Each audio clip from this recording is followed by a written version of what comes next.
All right, let's call to order the Town of Hilton Head Island Design Review Board meeting for Tuesday, March 9th, 2021. Teresa, are we in compliance with the Freedom of Information Act? Yes, sir, we are. Thank you very much. Would you please call roll? Certainly. Miss Lippert? Here. Miss Foss? Here. Mr. McAllister? Here. Miss Remke? Here. Mr. Molesky? Here, sorry. Mr. Karstens? Here. Mr. Gentleman? Here. All right, thank you. Looks like we got everybody today. So let's move on to approval of the agenda. Does staff have any changes to the agenda? Yes, sir, Mr. Chairman. Staff request that 10 Capitol Drive be added to the agenda for discussion purposes only. To be in compliance with FOIA requirements, action on this would need to be tabled to the March 23rd meeting. All right, thank you very much. Okay, in order to add this to the agenda, we would need a motion and we would need a 2/3 majority to add it. So if my math serves me well, we need 5 members to approve it to add it to the agenda. So we'll begin. Is there a motion to add it to the agenda?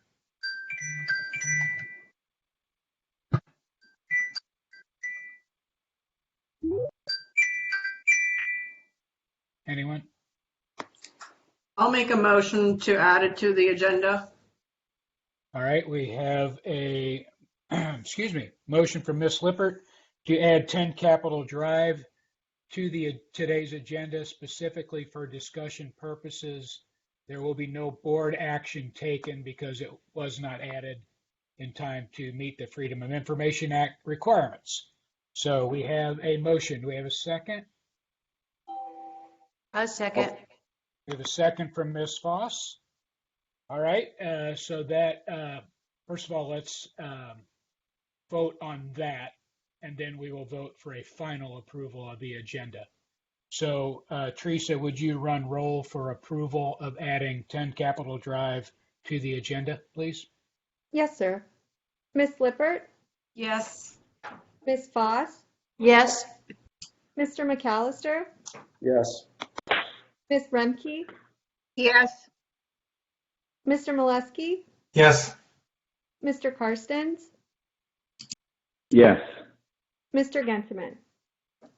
Yes, so 10, please add, Chris, please add 10 Capitol Drive to today's agenda. And now we will vote on to approve the amended agenda. Do we have a motion to approve the agenda? And board members, if you have any further changes, state them when called upon by Teresa, otherwise vote yes or no to approve the agenda. So do we have a motion to approve the revised agenda? Make the motion. Motion, I believe that was Annette. Motion from Ms. Lippert. I'll second. Second from Ms. Remke. And again, vote yes or no, or if you have any comments, please bring them up when called upon. Teresa, please call roll. Miss Lippert? Yes. Miss Foss? Yes. Mr. McAllister? Yes. Miss Remke? Yes. Mr. Molesky? Yes. Mr. Karstens? Yes. Mr. Gentleman? Yes, so the amended agenda is approved unanimously. All right, so we will move on to approval of minutes from the meeting of February 23rd, 2021. May I have a motion to approve the meeting minutes from February 23rd, 2021? I'll move to approve the minutes of February 23rd, 2021. Thank you, Ms. Remke. We have a motion from Ms. Remke. Do we have a second? A second. Second from Ms. Foss. Okay. Again, board members, if you have any changes to the minutes, state them when called upon by Teresa. Otherwise, please vote yes or no to approve the minutes. Teresa, please call roll. Miss Lippert, Yes. Miss Voss, Yes.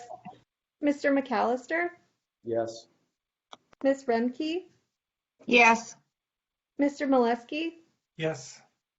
Mr. Karstens, Yes. Mr. Gentleman. Yes, so the minutes are approved unanimously. And we will move on to citizen comments. Teresa? Thank you, Mr. Chairman. Public comments concerning agenda items were to be submitted electronically via the Open Town Hall portal. There were no public comments of record for this meeting. In addition to commenting on the portal, citizens could call into the meeting to give comments. However, we don't have any citizens on the call today. Okay, thank you, Teresa. All right, moving on to new business. New development Mr. Chairman? final. Yes, sir. I was going to say it's Capitol Drive Storage Building. Oh, you want to do that one first? Okay. Yes, sir, if you don't mind. Would you? Okay, we're gonna move on to 10 Capitol Drive Storage Building. Chris, for the record, could you please repeat the DRB number? I don't have it in front of me. Yes, sir. Yes, sir. It's DRB 00408-2021. Just a reminder, this is for discussion purposes only, and that any action would be delayed until the March 23rd meeting. In other words, it's going to be tabled until then. This application is for alteration to DRB approved permit 2039-2015. These plans were approved prior to Hurricane Matthew, with construction delayed due to cleanup and repairs from 2 hurricanes. Because the building is not visible behind the Marshland Road buffer, the applicant is requesting that the stucco finished water table on the building be waived and the cinder blocks be painted the same color as the siding or trim on the building. Because DRB approved this with the stucco water table, staff is recommending denial. The site is outlined in red on the screen in front of you, running diagonally. Across the bottom is Marshland Road, and you can see on the far left, Leg of Mutton with Capitol Drive right here. Does anybody not know where we are? And if you would please let me know now. Not hearing or seeing anybody, I'm moving on. We're going to go first to the plans that were approved back in 2016. So this is the site plan, and the proposed building is located right here. Again, this is Marshland Road, and Capitol Drive is coming in right here. This was an existing building on the site. Elevations and plans for the proposed building. It is a storage building that was approved. Details. And this is the notice of action that was sent. So it's pretty clean. There were just some issues with the species on the landscape plan. This is a photo of the site. You can see the building back here. And this was the existing building. So Marshland Road lies off to the right of your screen. Looking at the building from the existing building on site, you can see the concrete block wall here that per plan would be covered with stucco. Driving into the site, you would see this. These are the buildings directly across Marshland Road from the site. And this here you can see is the buffer between the building and Marshland Road, which is in the foreground of this picture. Again, this is a site plan. You can see the proposed or the existing building now located with, it's behind the buffer or the setback, excuse me, of Marshland Road. So there's a 40-foot setback there. Just a zoom in on that building location. Again, this line represents 40 foot from the right-of-way of Marshland. Again, you see the elevation. Teresa, should we continue? Chris, if you'll give me 1 minute to check on that. Sure, not a problem.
Mr. Chairman, our live Facebook video feed has been interrupted. We're going to restart that if you'll just give us a few minutes. Okay, I'm not going anywhere. Thank you.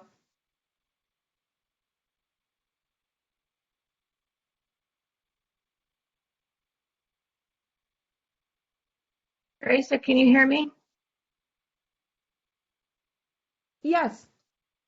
I can hear you all fine. I don't know who else can.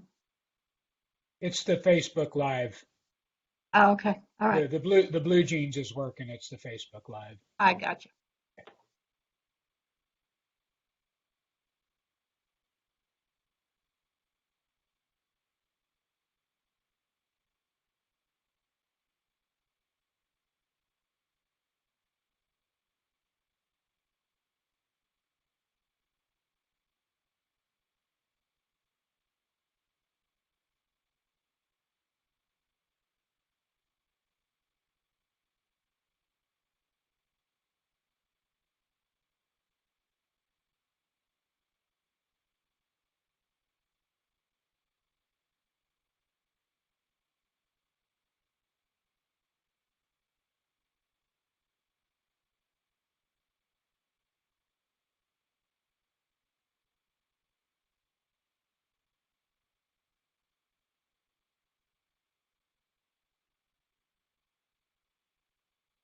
Mr. Chairman, we'll just wait for confirmation from Teresa to proceed. Okay.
Okay, Mr. Chairman, we're back up and running on Facebook. We can continue. All right, thank you. Thank you. Chris, you would like to continue? Thank you, Mr. Chairman. The elevation, you can see the elevation here, the plan of the building. And that concludes staff's presentation. All right, thank you. Is the applicant present?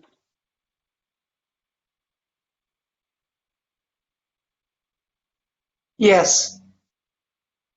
If you could please identify. I'm getting some bad feedback.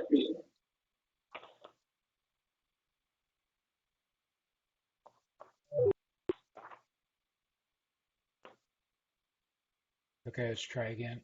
Is the applicant present? And if you would please identify yourself. Yes. Susan Hicks, one of the owners of the company. Okay. Thank you. Would you like to add to Chris's narrative? Only in the fact that we across the street have storage buildings and we're told by the town that they didn't want any more storage buildings. So we put up siding, shingles. We've done everything that was asked. But when we went to price this stucco, to do that's going to be $6,000. We're already double the price that a normal metal building would have cost.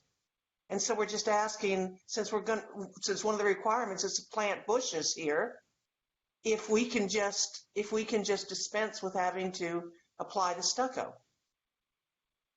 We did everything else, painted it, put up the light fixture they wanted, put up the garage door they wanted, or that was required by y'all, and have done everything that was asked. This last little bit, it just seems like a tremendous waste of money to us.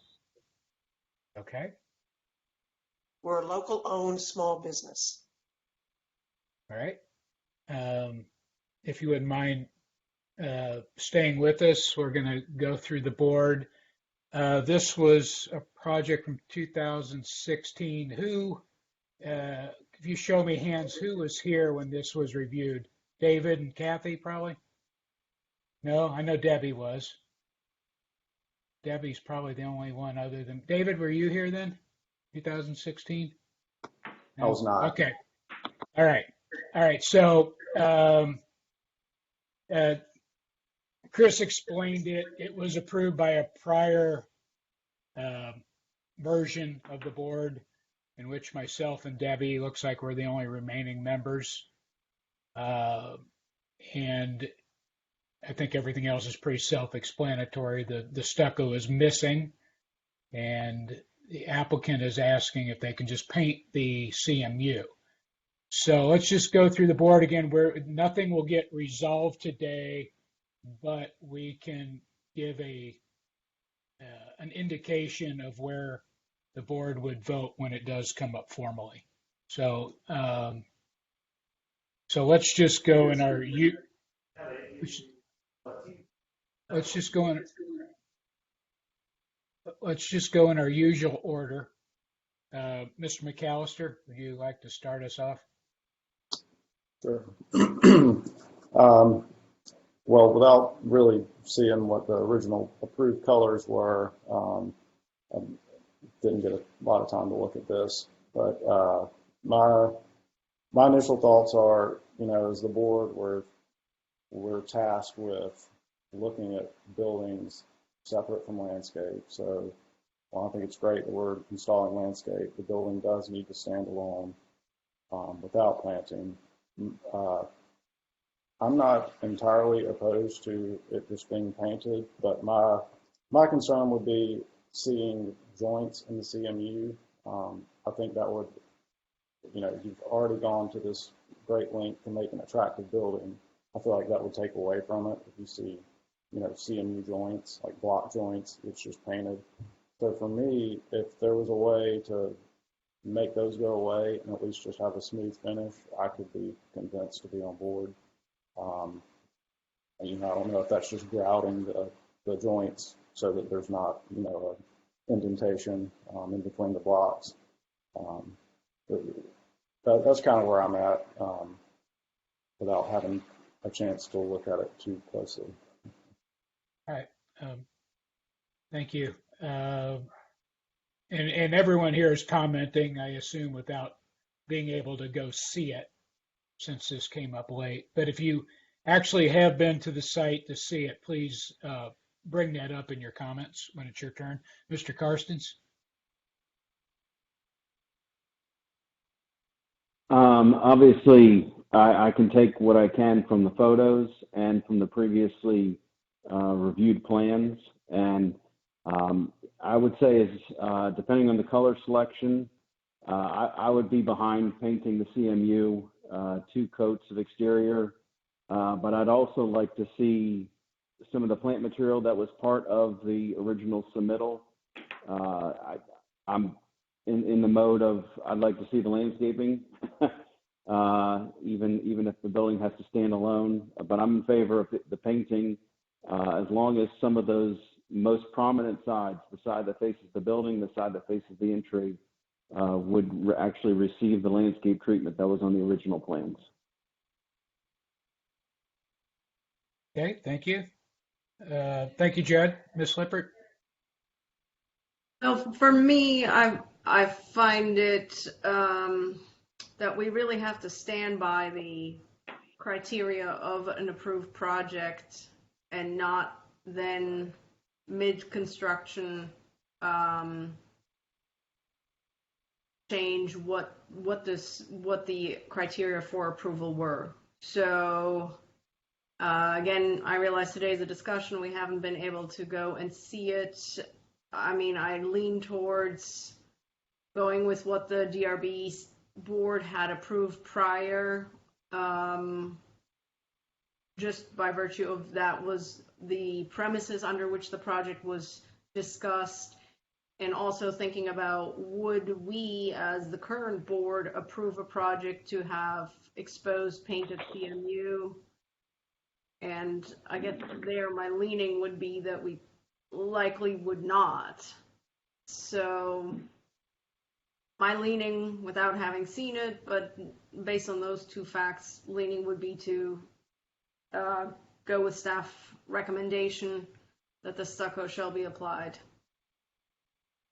Okay, thank you, Annette. Ms. Remke? As long as we're painting the CMU the same color as the building, which is what I think we heard, I have no problem with that. We haven't seen a landscape plan, but if the bushes are dense enough and high enough so they cover up the CMU, I think we're fine. Thank you. All right, thank you, Debbie. Mr. Molesky?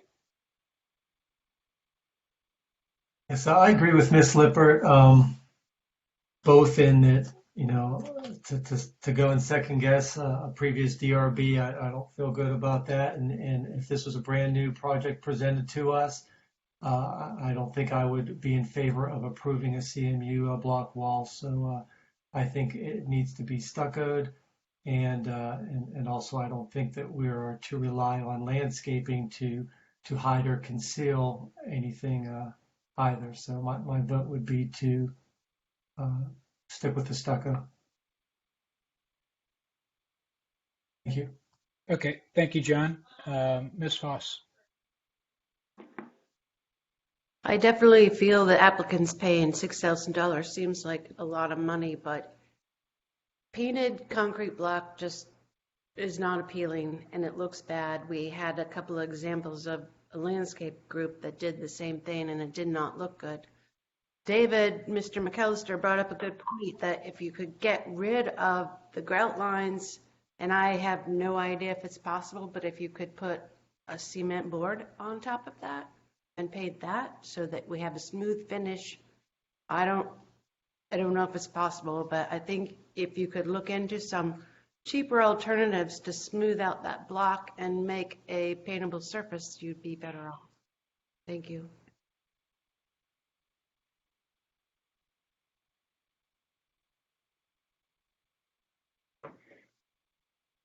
You're muted, Mr. Ginteman. All right, thank you, Ms. Foss.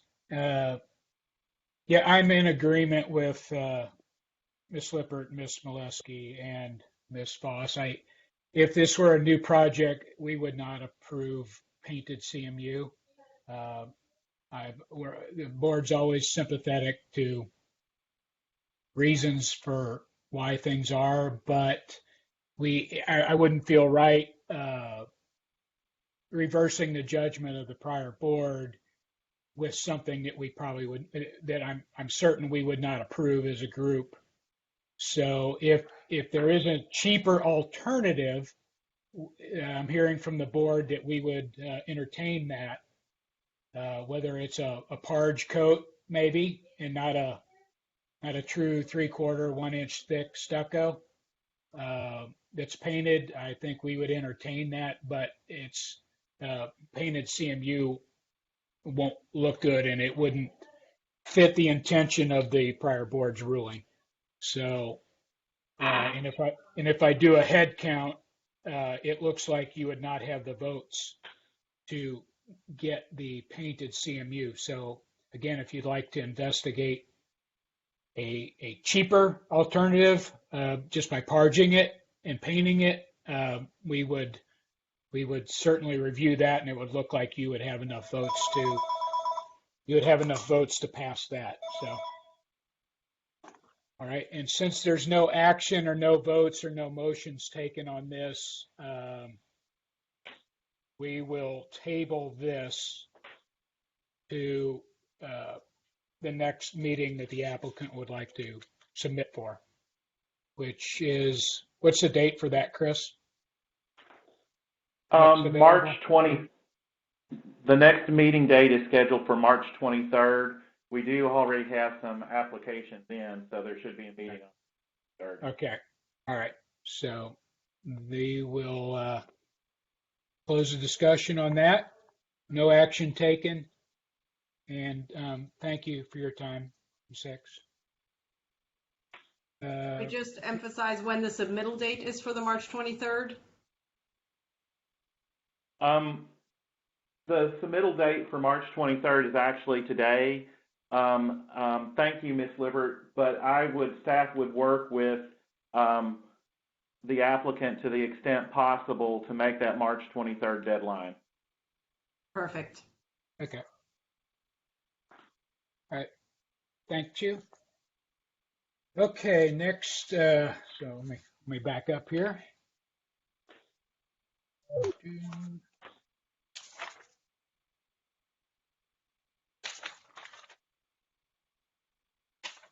Okay, there we go. Got the right page again. Moving on to new business, new development final, Fern Imes Restaurant, DRB 000423-2021. Chris? Thank you, Mr. Chairman. On your screen, you see in the upper left-hand corner, Seapine Circle. Running across the top is Pope Avenue. Kind of doing an S-curve through to the middle of the screen is Office Park. The site is in red here. Does everybody know where we are? And if you don't, please let me know at this point. Not hearing or seeing anybody. This project received conceptual approval on October 8th of 2019 and was withdrawn during the January 12th meeting for final review. That was the January 12th this year. The applicant is again seeking final approval of the building that will be an Amish-style restaurant. The existing building on the site will be demolished and replaced with a new 4,881 square foot restaurant. The building will have a residential feel with a screened dining porch on the front and outdoor dining patio on the side. There will be a to-go window on the opposite side of the new building. The proposed roof is galvalume, similar to the USCB building across Greenwood Drive. Exterior walls of the structure will be flood-proofed to 15-foot mean sea level to meet floodplain requirements. There is a shared parking agreement that accommodates the LMO requirements. The dumpster will be located in front of the building.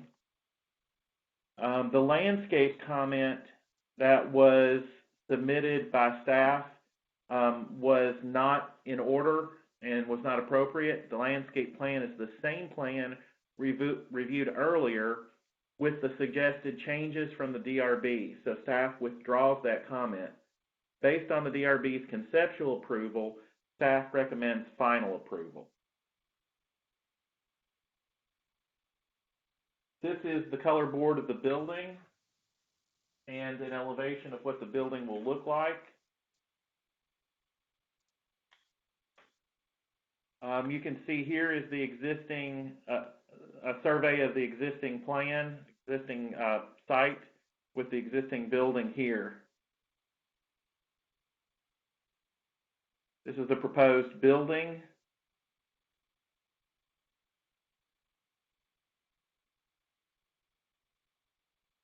Floor plan of the building. Elevations of the proposed building, front and side.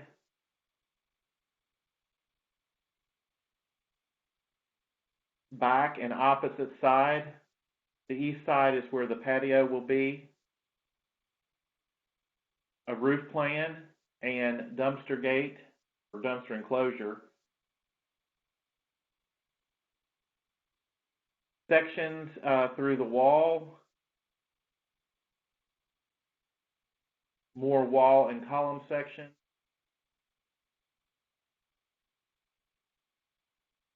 Again, sections through the wall at the entry. Lighting and fixtures proposed.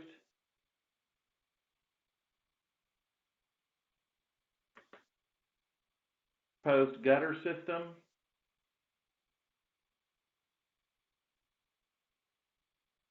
The screening that's proposed for the front porch, that system.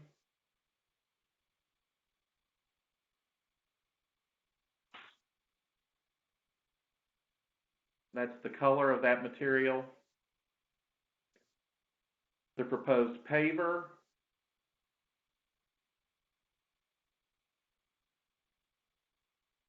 Lighting fixtures.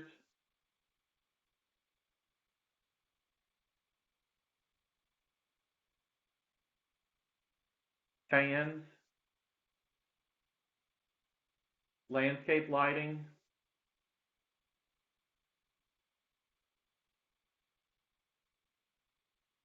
Just more glazing details. Sorry. Columns. The roll-up window that's proposed for the building.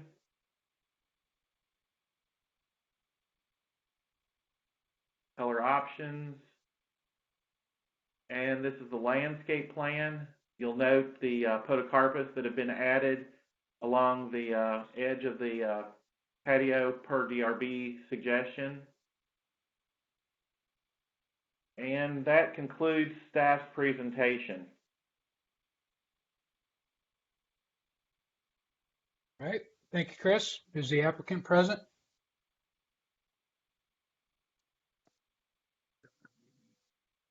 No, not nervous. Yes, sir, I'm present. Yep. Jeff, could you officially identify yourself for the record? Yes, my name is Jeff Kramer. I'm the agent for this project for the Fernheim's restaurant. All right. I'm Thank you very much. Do you have anything you'd like to add to Chris's narrative?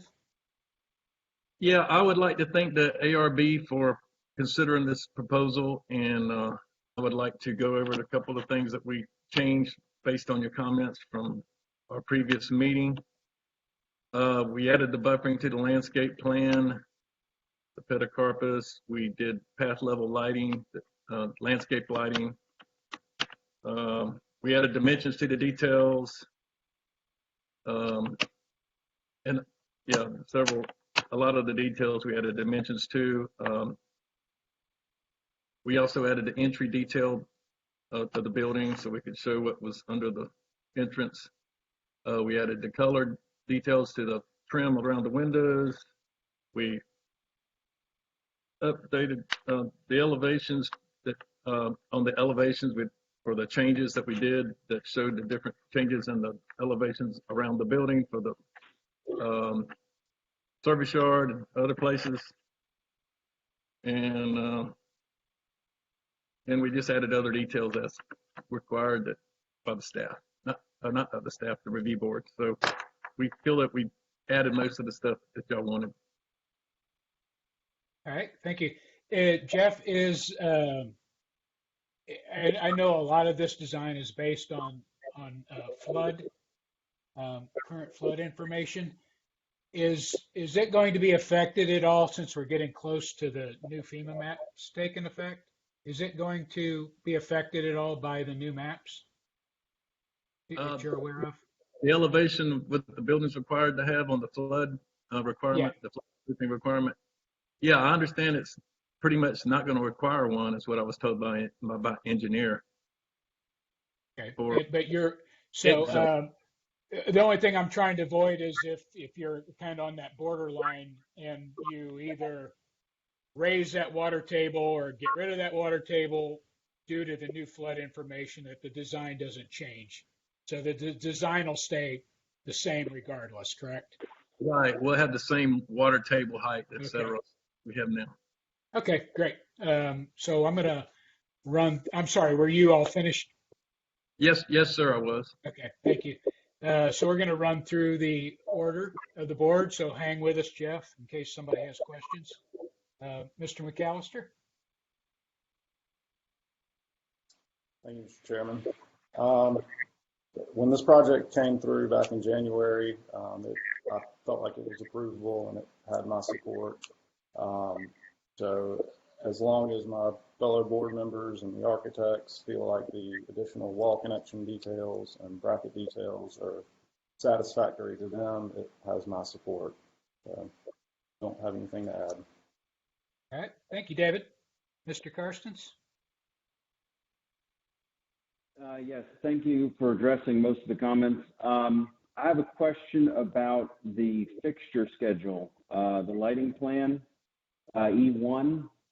I don't see call-outs for the path level, the E fixture on that. I'm just wondering about it. If it is this symbol that I see on the exterior of the walkways and all, there's 61 squares. I am concerned that that's an excessive amount of fixtures.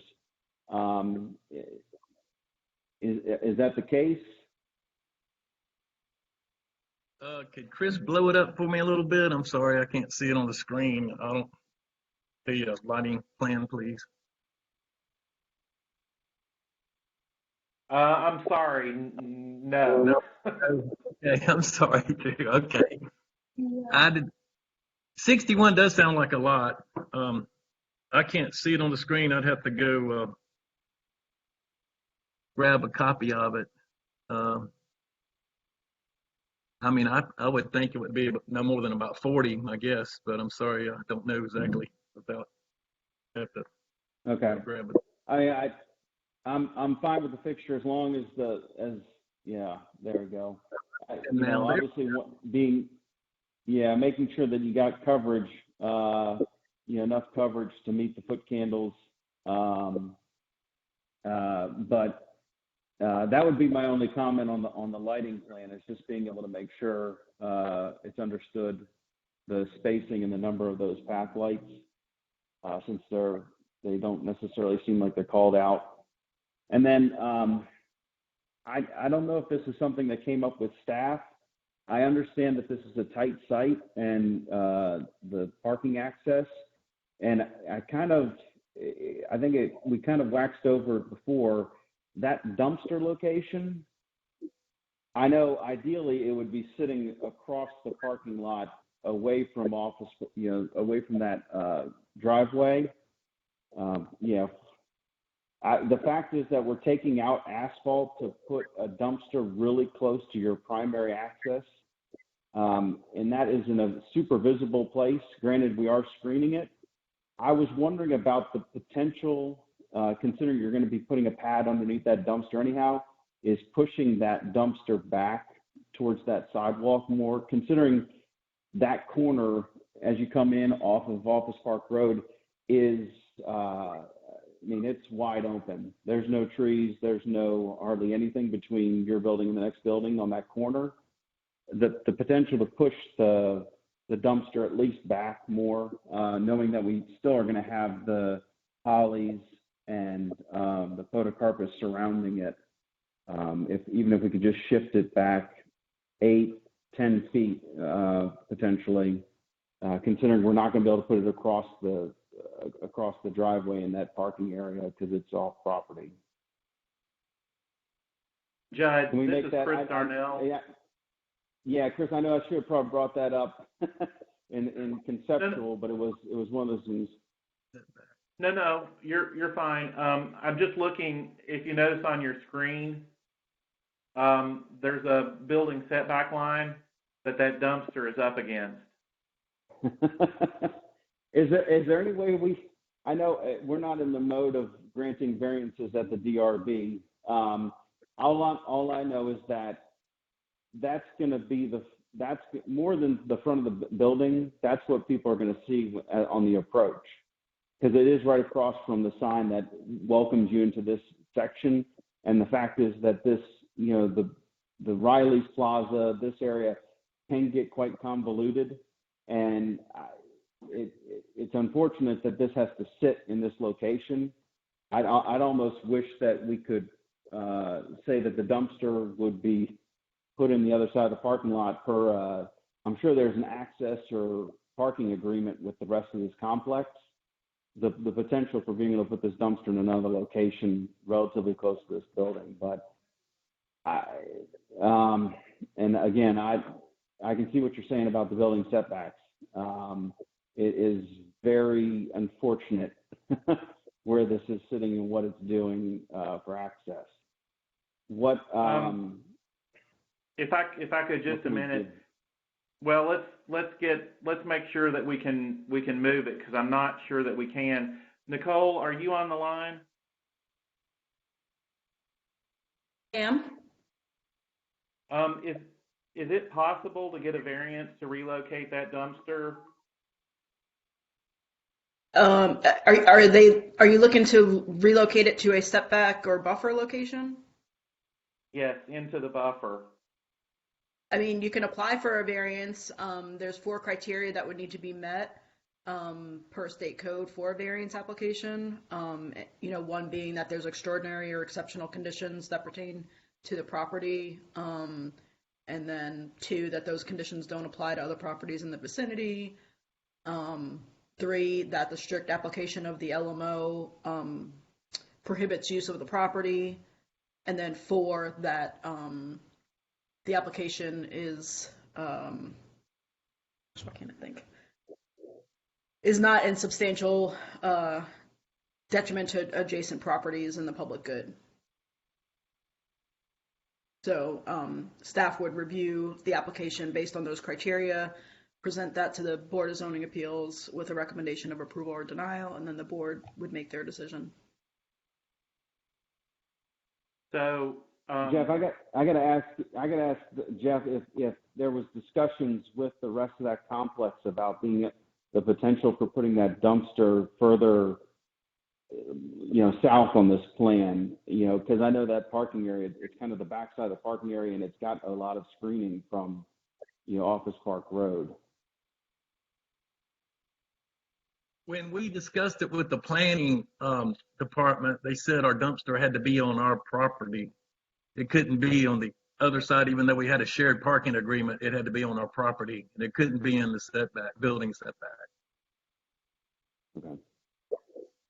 So, but that was a logical, I agree with you, Mr. Carson. That was a very logical place to put it, because there's already a couple large dumpsters or regular, full-size dumpsters in the other side of the parking lot. But, it would make more sense. I agree with you, but they said it had to be on our property, which is that little funny tape there. As long as it's not in a setback or buffer, and as long as you have property owner's consent for that dumpster to be located off of your property, I don't see why it couldn't be. I'm not sure who you've spoke with at the town, but I think that's something that we could look at. Yeah, I'm sure be willing to look at that. I'm not sure if we can agree to it as far as, the different people involved, but that would be a great thing. So, Mr. Carstens, I think that would need to be initiated by the applicant to get that variance.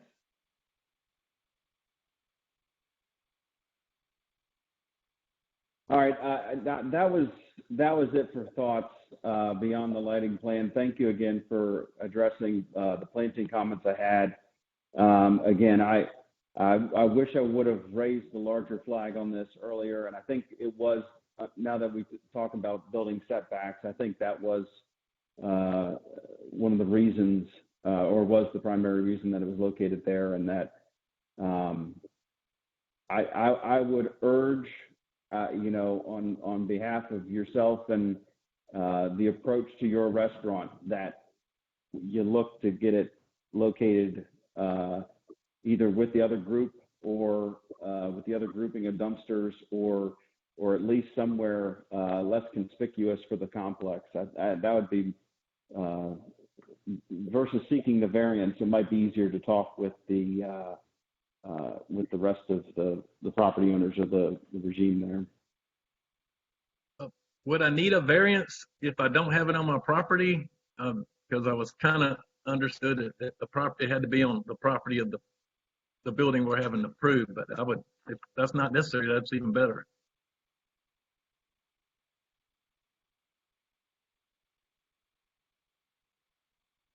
Are you asking Judd or are you asking town staff? Staff, Nicole, can you answer that? So the question is, do you need a variance if it's not on your property? Right. As long as it's not located in a setback or buffer, and the owner of the property provides consent for you to have the dumpster on their property, then no, you do not need a variance. Thank you very much. You're welcome. But it would need to be reviewed at some level, right, for the enclosure and all that? Oh yes, Chris? it would need to be part of a DPR, a minor development plan review, if it's just the dumpster. But if it's part of the main DPR, it can be included in that. We just need owner's consent if it's not on your property. All right, great. Judd, is that a suggestion or is that a condition?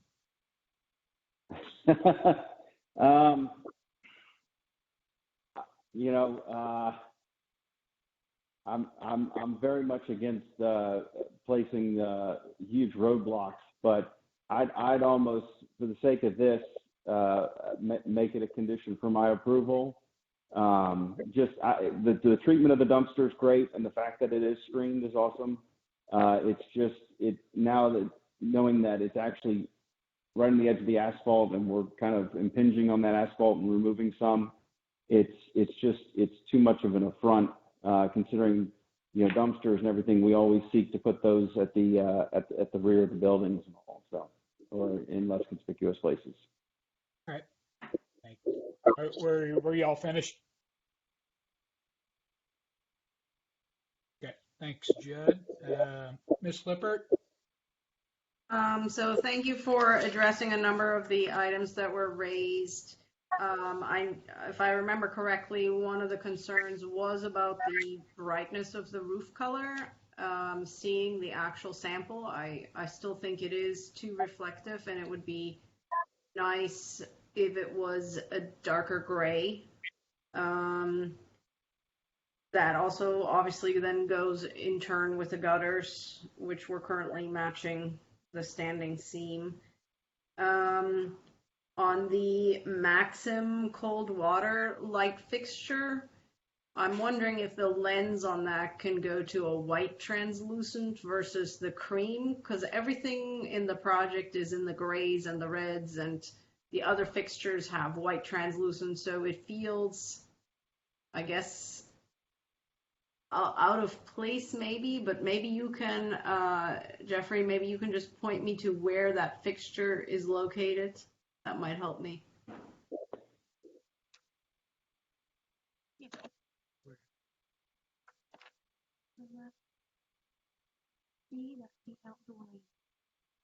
By the door?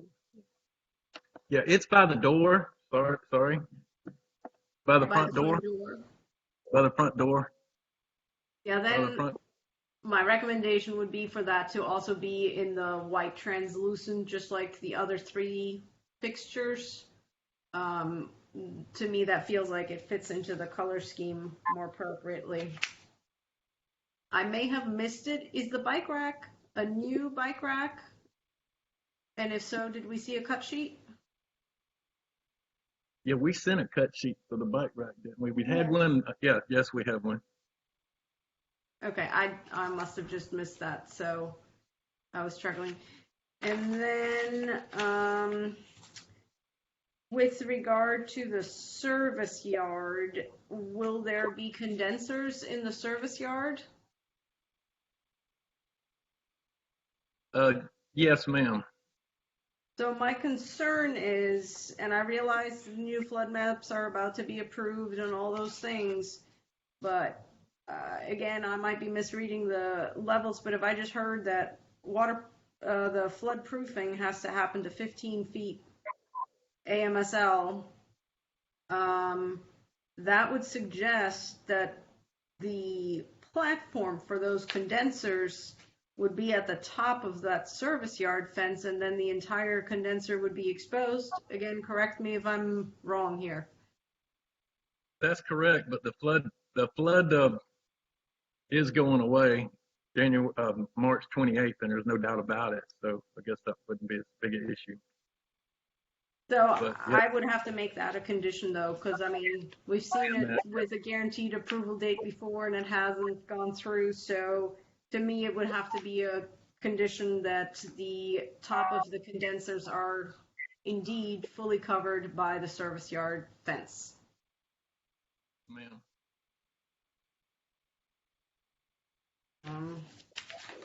Those were my only comments. Thank you, Annette. Ms. Remke? I don't have any further comments. I think everything's been addressed that we were looking for, and so thank you. Thank you, Debbie. Mr. Molesky?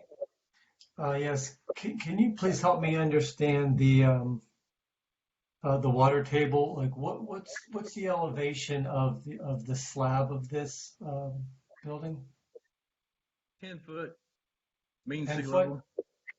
Right. And right now, the way that you have that water table is shown, what, 4 feet above it? Or 5 foot? 5 feet, 5 feet.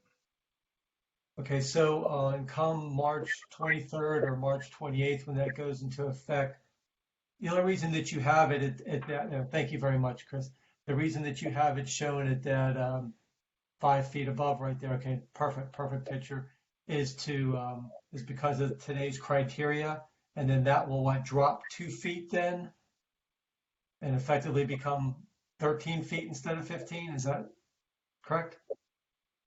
I don't know what I was told it was going to be an X zone, but I'm not positive. I didn't, I couldn't design the building to the new flood codes, even though I kind of like I was a minute ago, but it was not possible during the time. So I don't know exactly what it's going to change to, but I heard it was going to be an X zone, but it seemed kind of, but that's just what I remember. But so all I was getting at, again, my assumption here is the reason that you have that water table where you do is because of the current codes. Aesthetically, again, my opinion, it looks a little bit heavy having that water table brought up all the way like that. I think it would look a lot more appealing if it could be held even with the window seal and drop down, so we could appreciate a little more board and batten, a little bit less foundation. It kind of feels like an old man pulling his pants up over his belly button kind of thing. And I don't know if the new flood would allow that I think water it will. table to be lowered. I believe it will. come March 28th when they do the certification of the new flood maps. So, again, if that's an opportunity, I just think overall it would make the building feel maybe a little more, I don't even know what the word is to describe it. It just feels too much foundation and not too much pants, not enough shirt, perhaps, would be an analogy. To go on, I looked at some of the cut sheets for the windows there. I guess it says modern, direct set, and double and triple pane. And then I look here at the elevations and I see what appear to be double hung windows, or are these all truly just direct set fixed windows that just happen to have a horizontal mullion, or are they operable? Or? Right, they have a horizontal mullion in them. Thank you very much. Just to kind of go with the doors and All right, and then it looks like on the one cut sheet, the doors look like they're 8.0 doors. Is that the intention? that's correct. Everything's at an 8-foot head height. Okay, so and then maybe if we jump over to an east elevation, and again, this is just kind of eyeballing how the scale of things look, but in proportions there, I think what caught my eye is those overhead doors just seemed really top heavy relative to the swing doors, and then looking at things there and just roughly scaling it, those doors there look like they might be 6'8" doors, because of our plate height there is roughly 10 feet and change. Again, I'm just looking at the proportions of things there. I don't know if those doors would actually be 8.0s instead of 6'8", and then maybe those overhead doors won't seem so, just looks kind of top heavy and lopsided there. Yeah, I wanted to let more light in the building because we didn't have many windows in it, so I raised up the doors over the bar area as high as I could, going up to the header, below the top plate, just to get the light into the building, because the building needed more light, but we didn't want to put too many windows in it because of the flood requirements. So do you think that those actual swing doors there are maybe drawn at 6'8", and maybe in real life they'll be a little bit taller than that? I'm pretty sure they're 8.0s. They're 8.0s. Again, I'm picking at hairs here, whatever. But since we're at this final stage here, whatever, I'm just, it feels a little lopsided, and maybe all that that tabby or stucco underneath those overhead doors, if that was broken up with, I don't know, lap siding or something, just to make that area feel special. I'm assuming that's a bar top there, and there would be seating there. Right. It's also there's 12-foot ceilings inside the restaurant. Mm-hmm. You got more. You don't have to have an 8-foot header over that door. So I'm just trying to let more light in the restaurant. Okay, so those doors might really be 8 feet, and the top of those garage doors might extend up even to something greater? Yeah, they extend up greater because, like I was explaining, I raised them up so that some light would get into the restaurant. And the restaurant's got a 12-foot ceiling, so to let light get in the ceiling, I raised the doors up over the bar area because they were already started higher than the other doors. They're more like windows than doors, actually, because they can't walk through them. So I treated them like windows and raised them up higher. All right, yeah, because I guess off to the right there, it shows an elevation. I think it says 10.4 or something. So I'm just kind of carrying that line over and seeing what the door's like. I mean, big picture, I mean, everything looks good. I'm just, just chiming in at that one particular elevation there. Maybe it's just because the water table seems high or whatever. It just seems like something's not right. Something's not clicking. But, those are my only comments. Thank you. Too much shirt and not enough pants. I'm going to remember that one. That'll go down in the DRB classic lines. So, yes, I've ever heard that one, but appropriate. Thank you, John. Ms. Foss. Thank you, Mr. Kramer. First of all, thanks for cleaning up the specs and giving attention to some of the detail that was missing before. I reviewed the color board again. I'm against the bright silver roof. I'm not fond of the red, and you truly did get a residential feel here, and I just don't feel like it goes with the neighborhood. I wish you all the best, but I don't think I can approve this.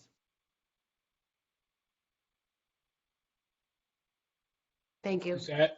Is that on the last comment, the residential feel, was that just an architectural comment, not a color comment? Correct. Yeah. Yes. All right. Thank you. Yeah, all great comments. Just kind of reviewing everybody's comments.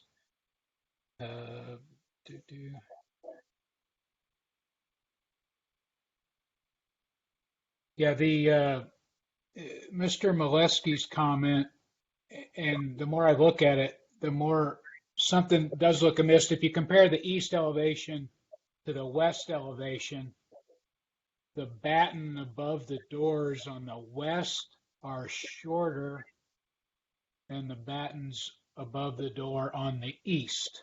At least it appears that way.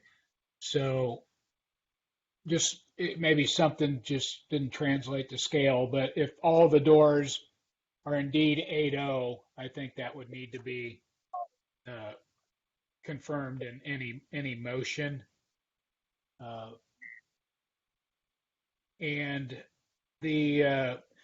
my opening comment when we started was precisely what Mr. Molesky said, is if the flood drops, do you drop the water table? It probably, I think it would look better if it made the sill of the windows, below that, and you got more board and batten. So I don't know if that is a consideration anybody else would like to pile on, or if this is everything's locked in and this is what is going to be set. And then good catch from Ms. Lippert on the condensers. We'd have to make sure that the condensers are totally hidden, and not on a raised platform. So that would have to be in the conditions as well. I've been teetering back and forth on the colors. It's a little different, but I think I'm okay with it if that's the direction that the majority would say. So with that said, does anybody else like a second round? Annette? I agree with the comment of the water table would be nicer if it's lower. That is kind of the catch-22 we're finding ourselves in, that we're reviewing it under current code with the hope of the new floodplain levels being approved, because right now it does have that 50-50 look, which is sort of the typical you want to stay away from, and rather go to a 1/3, 2/3 condition, which dropping that water table would bring us to. So how to make that into a condition of approval, I think, is challenging, because we don't in fact know that on the 28th everything goes through and everything's set. Yes. Jeff, when are you going for permit on this, if all goes well?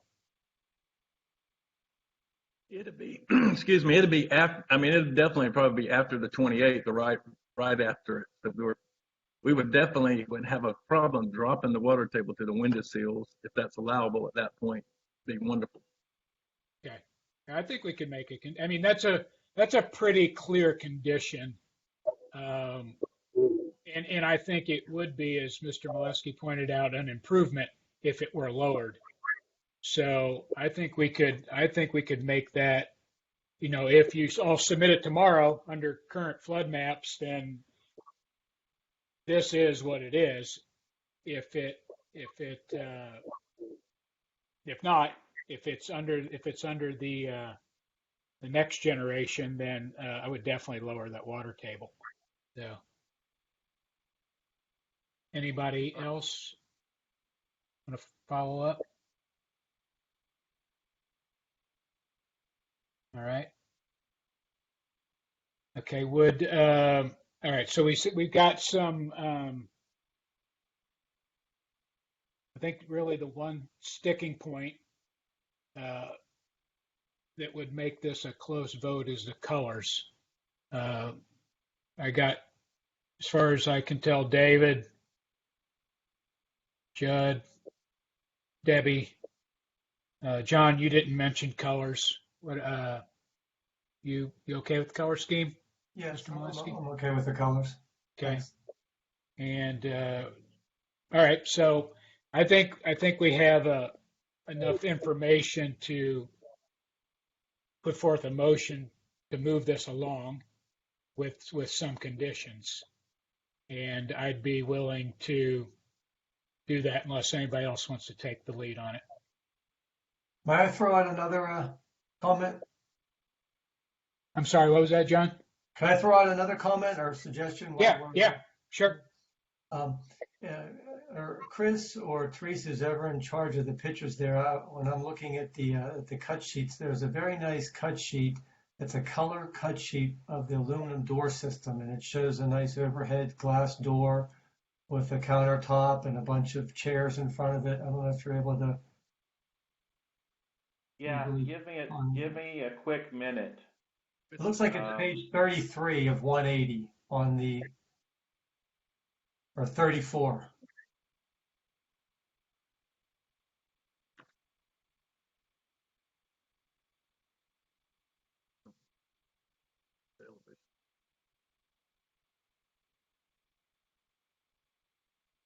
I think we had that on our elevation showing where the bar is located. Just a regular drawing. Is this the page you were looking for? No, but it's real close to that. Keep going. It's one that shows a cut sheet for the aluminum door system. Keep going. It's probably close. There it is, right there. So this is just my attempt to kind of pick on that east elevation. When I commented, I felt like something was missing. I wasn't really sure.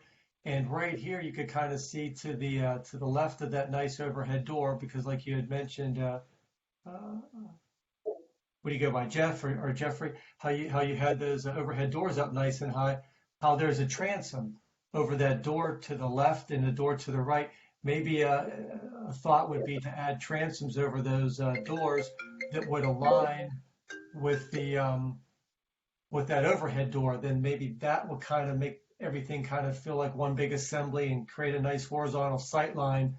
So those overhead doors don't just feel like they're sticking up, and the 6/8 doors or 8/0 doors are perfect right there. Maybe to add a couple transoms over those doors that flank it, then that would make that feel like one nice big assembly, allow in more light. I know it's a couple more bucks for those transoms, but I think it would really make a big difference in that elevation. That's all. Thank you. While we're on that elevation, may I just ask one more question? There was briefly mention of there being a bar top. What material was that? Did we see that material? I would make it, I didn't call it out. I apologize. It would be cast concrete, more than likely a real subtle gray cast concrete. Okay, thank you. All right. Anybody else? There's so John, your comment on the transoms, it's just on the east elevation? And I honestly didn't study the others. The main thing was just that east elevation, something about it just was sticking out at me. And when I was looking at the cut sheet there, that kind of of those overhead doors kind of tipped me off to a little solution. I don't think it necessarily needs to apply on the west elevation, because everything there, all those head heights, if that's an 8/0 door and all those windows, those all could line up and create a nice horizontal sight line along that elevation. Well, what about when you look at let me see, if that's east, we would see it on the south. What about when you look at the south and the east elevation at the same time, and you got the doors jumping up and down? Well, the only thing there is with those the overhead doors already are extending up higher, so that whole wall might have some assemblage to it, perhaps. Okay.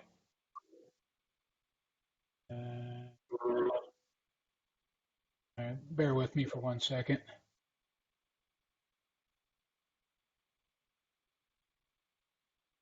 Okay. Anybody else feel like that should be a condition?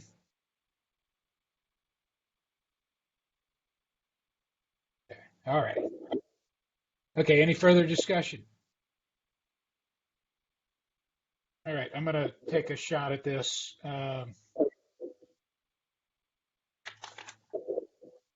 the numbers here. For new development, final Ferns Imes Restaurant, DRB 000423-2021. Motion to approve with the following conditions. First condition is confirming that the applicant used the previous landscape plan with the revisions suggested by the DRB. The applicant confirm the number of path light fixtures and verify the spacing and number to try to reduce the number down to closer to 40 fixtures. Applicant to investigate pushing the dumpster back at least a few feet from its current condition or relocate it within another area of the property, and that would be reviewed at staff level.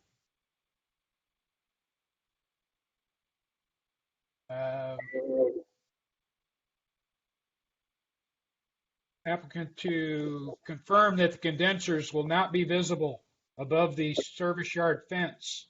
This may be affected by the pending floodplain revisions, but if the fence needs to be higher, the fence would need to be extended if the units are on a platform.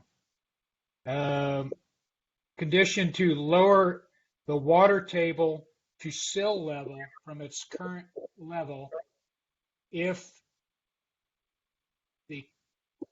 the flood maps at the time of submission allow it. I guess that's a good way to put it. Applicant to confirm that all doors are 8.0 tall, except for the overhead doors. And it should be noted that the countertop that is not labeled is a light gray cast concrete. Any further discussion?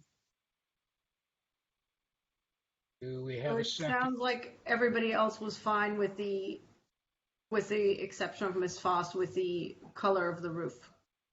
Yeah, I did a straw poll on the colors. Everybody seemed okay. Okay. Do we have a second on that motion? I'll second.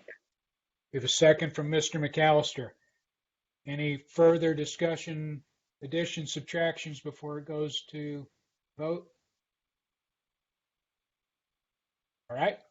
Teresa, would you please take roll? Miss Lippert, Yes. Miss Foss, No. Mr. McAllister, Yes. Miss Remke, Yes. Mr. Molesky, Yes. Mr. Karstens, Yes. Mr. Gentleman. Yes. Motion passes 6-1, one dissenting. So thanks, Jeff. You've been with us for a long time. Hopefully this one can move forward. Thank you very much. All right. Thanks. Appreciate it. I know y'all work very hard for the town. Thank you very much. Welcome. Thanks a lot. All right. Moving on to Quarter Deck Restaurant, DRB 000435-2021. Chris?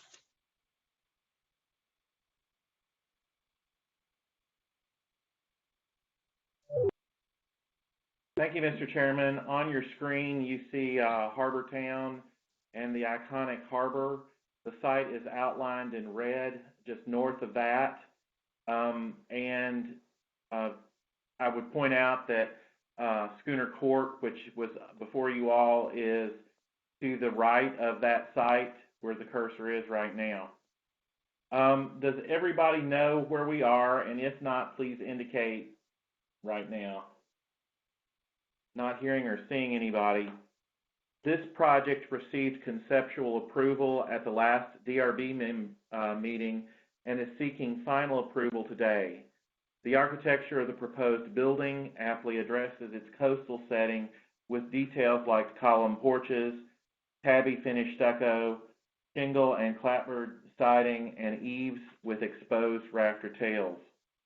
The new design of quarterdeck also takes its cues from Harbortown Links Clubhouse, especially at its south face, where it provides a bookend for a round of golf with similar but complementary design elements to where you began. Site recommends approval with the following conditions. 1, provide Sea Pines ARB final approval. A note to that, the remaining Sea Pines approval is for colors, and any differences with DRB approval will need to be rectified. Staff has been in contact with the Sea Pines ARB, and they understand this approach and are aware of the approval that's moving forward. 2, detail 4 and 5 on L4.03. Review the color of the sign face to change it from black to a more nature blending bronze. 3, per DRB comments, perimeter walkways shall remain the crushed oyster shells. 4, per fire marshal, fire pit locations on the terraces must be 10 foot from the structure, and any adjacent overhangs must be sprinkled. 5, label and detail screen wall behind the outdoor bar to be submitted for staff review and approval. 6, string light poles shall be wood. 7, color of metal standing seam roof to be reviewed with color board submittal. 8, screening plants around utility areas shall be evergreen shrubs. 9, add planting areas to the building foundation on the market elevation. 10, provide a planting within 5 foot, avoid planting within 5 foot of the trunk of existing trees to protect their roots. 11, provide a tree protection plan that includes pre- and post-construction fertilization and mycor treatment. 12, light levels cannot exceed 8-foot candles and must have an average of 0.75-foot candles. The new lighting plan is to be submitted for review by staff. And finally, 13, string lights are not allowed in dining. I'm sorry, that's worded incorrectly. String lights are only allowed in dining areas and will need to be removed from other areas. That concludes staff recommendations. We're going to run pretty quickly through the light fixtures just to make sure you're aware of them.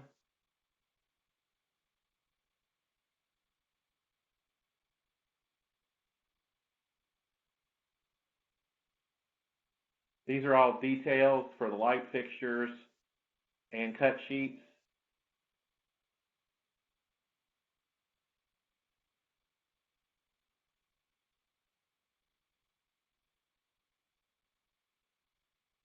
Staff was initially concerned with this fixture, but it's staff's understanding that it is tucked up under the rail so that only the effects of the light will be visible and not the fixture itself.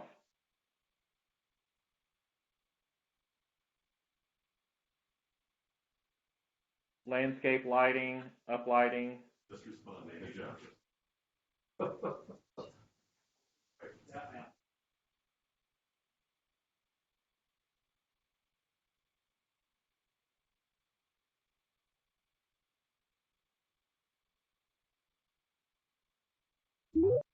string lights,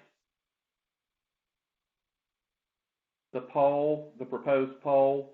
As you may know, the DRB approved poles for any light fixture, parking lot, or anything are wood. So that goes to staff's comment. Colors for that proposed gooseneck fixture.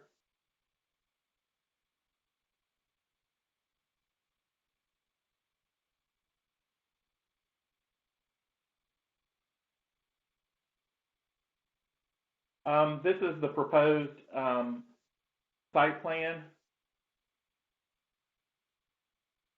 I'm sorry, that's the existing site plan, excuse me. This is the proposed site plan. And this is what we're calling the market, they're calling the Market Street elevation, just so you know.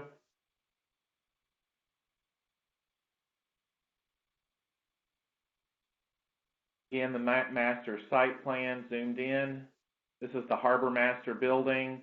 This is the bar area outside that the wall detail will be submitted for to make sure that that's screened. Elevations.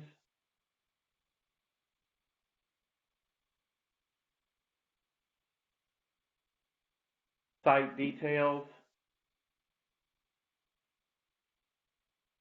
The logos will be on these elements, and the bollard will need to be considered against the sign permit.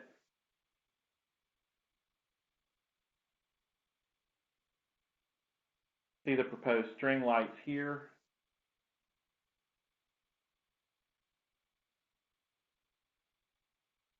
Landscape plan.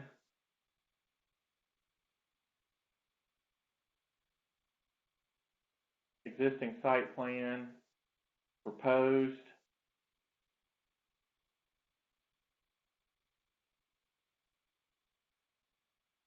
Building plan or floor plan.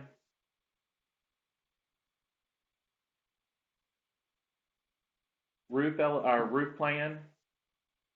And you will note the metal has been reduced on this roof plan from the last. Seating.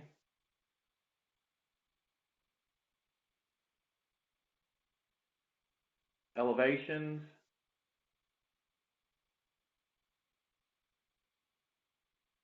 This is the Market Street elevation on the lower end.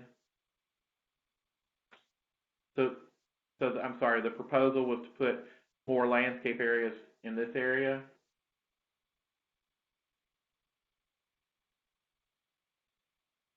Sections through the building.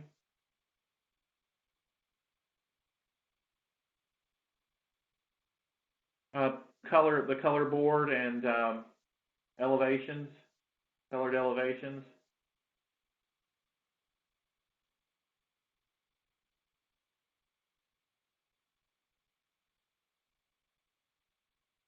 Sections through the porch elements.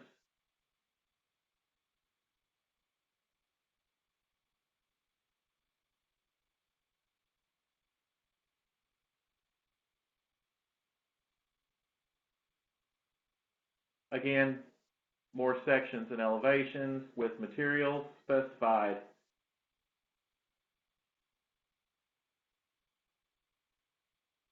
This is the Harbor Masters building that is out separate from the quarterdeck. A roof plan for that.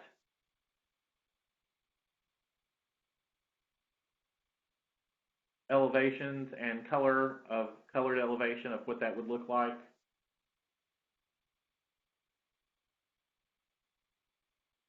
A lighting plan for this whole area. And that concludes staff's presentation.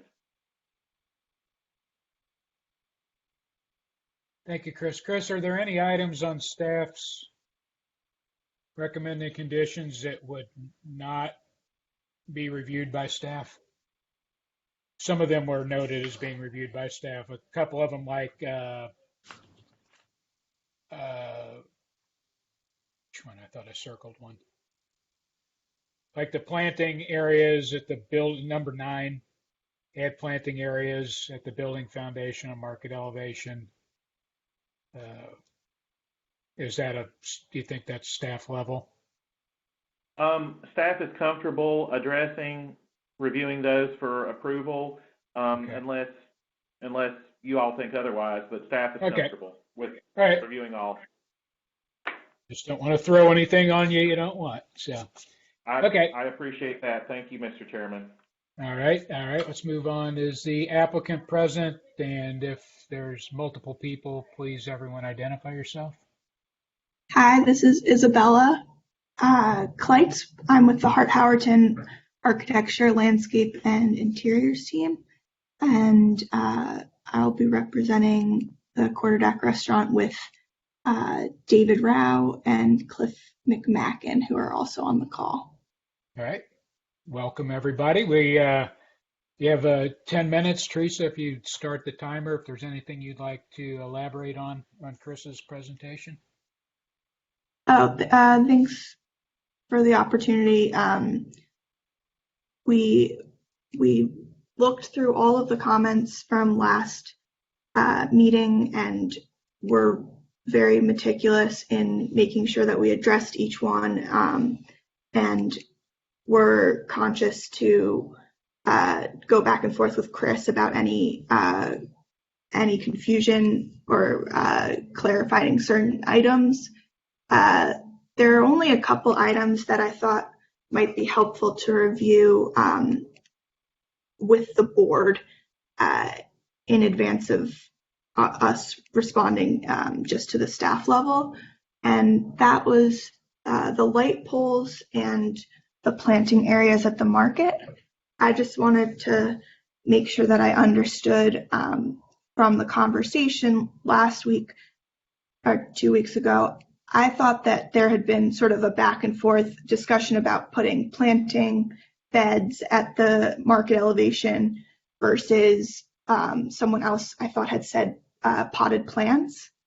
And so we included in our planting plan, you can see a series of potted plants there to try and kind of warm up that elevation.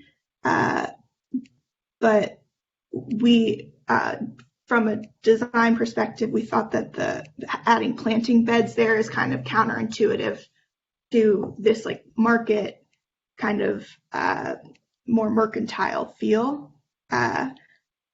Wanted to hear if there were objections to the planting pots or what other thoughts there might be there.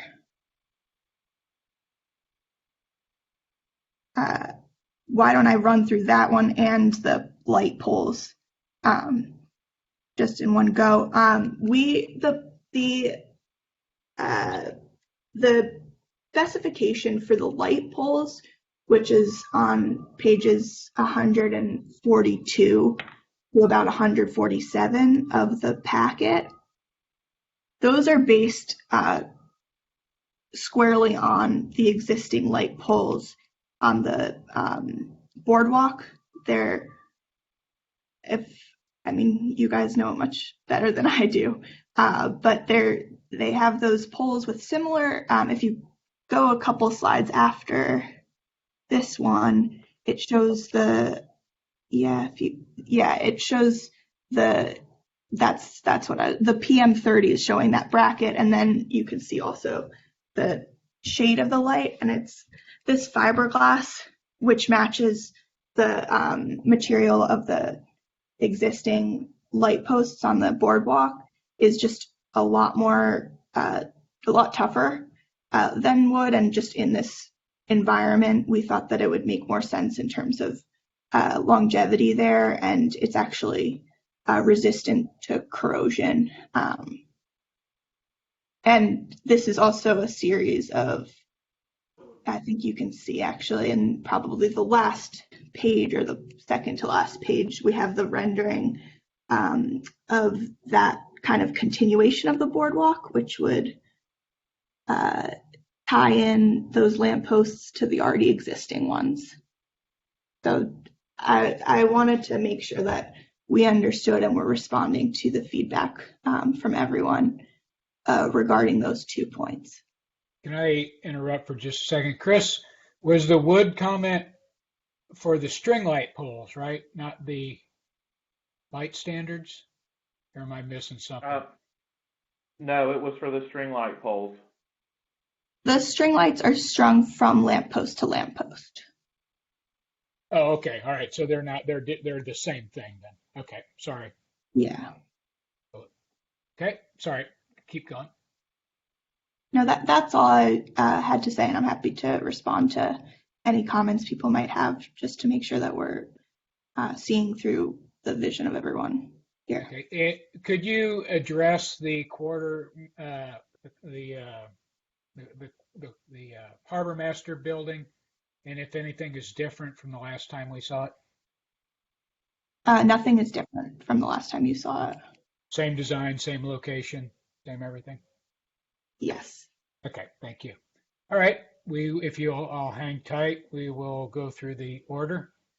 We're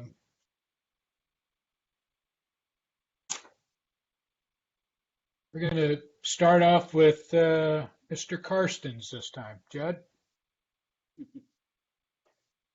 All right, thank you, Mr. Chairman. All right, obviously, I think I was focused very much on the lighting and landscape plans this iteration, along with the thought about that wall on the bar back, on that exterior bar. There's timber walls that are going to be along that promenade and having the planting area above them. That lower exterior bar is, as well as the thought to have that same timber wall, but in a higher profile there, or is that going to be a completely different wall system there? Is it going to be the tabby? I don't think that was necessarily called. It's not.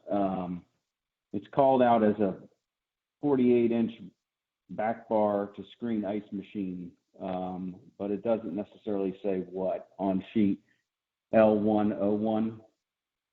Yeah, so that actually has the back bar of that umbrella bar back to back with the ice machine. So we were thinking of that kind of becoming one unit, and that would act almost like, it would look almost like a small shed because you have the depth of that going around the ice machine as well.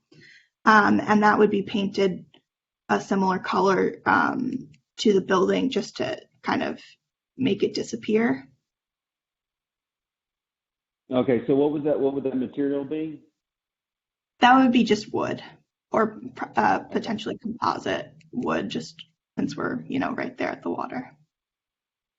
Okay, I understand that the ice machine is associated with it. I think a lot of care should just be taken to make sure that looks nice and clean, because there is a presentation obviously from the pedestrian and the marina side, and in part from the golf side on there, just to making sure that side looks clean.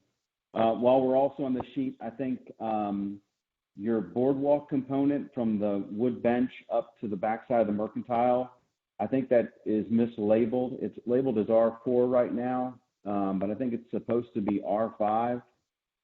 Just making sure that railing, it's supposed to be just that kick rail, the toe kick, versus the gangway. I think there's a call out. Yeah, that call out right there.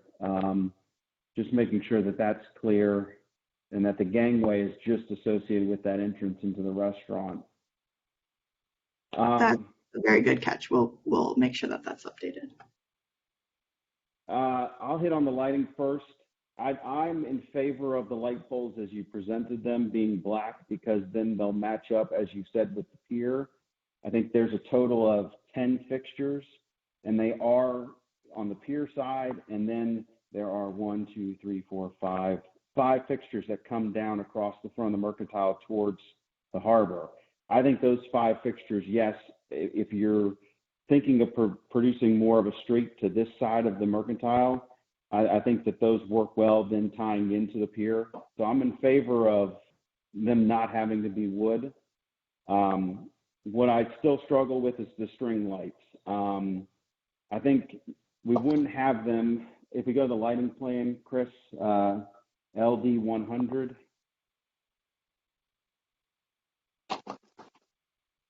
I'm in favor. I want to eliminate the string lights on the pier side. I think there's a section of 80 linear feet of that string light on the pier side of the lighting plane. Go the other lighting plane, Chris. Yeah. So on that upper side of the plan, there's kind of that section of string lights. I think those have to go away.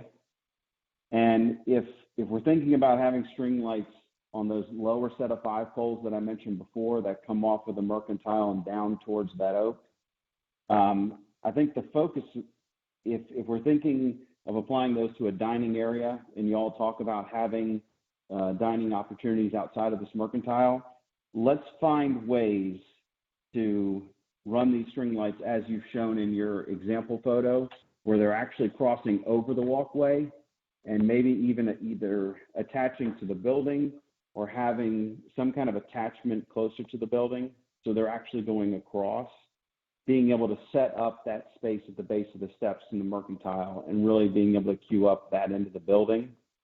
I don't think it takes away necessarily from the architecture, because the presentation there is kind of offset from the parking area and from the water. So I think it will create its own little space there at the base of the lighthouse. So I think there's going to need to be another pass, and if staff's comfortable looking at that, I think there's going to need to be another pass in kind of the configuration of those string lights, that they really focus in on this dining area, and so that it doesn't start to creep down too far into the oaks on that pathway. Speaking of pathway, there was a fixture, VB and VQ, which are like step lights, wall lights, that were going to be associated with a wooden bollard. We're going to need to see that detail for the bollard, knowing that they're not standalone path lights like a China hat or just a bell shape. That detail, having those recessed fixtures and a wooden bollard, we'd want to see that detail along with the finishes, knowing that the height off of the deck is going to be important for those. And if you're going to get your photometrics that you need to for that pathway, making sure that that's covered, knowing that fixture is oftentimes a little more restricted versus a typical path light. Those are my comments on lighting. When it comes to the planting plan, I think y'all did pare back quite a bit on the plantings, and which is appreciated. I think you've got appropriate plantings for the sunny exposures, and you've got the better plant material for those areas underneath the oaks. I will say that this plan is really hard to read when it comes to looking at the plant schedule and going back and forth, because of the plant sizes, and the fact is that the symbols are so similar. Oftentimes we'll see more of a mass or more of just a polyline area that has a hatch associated with it, some of these ground covers, and it makes things a little clearer to see.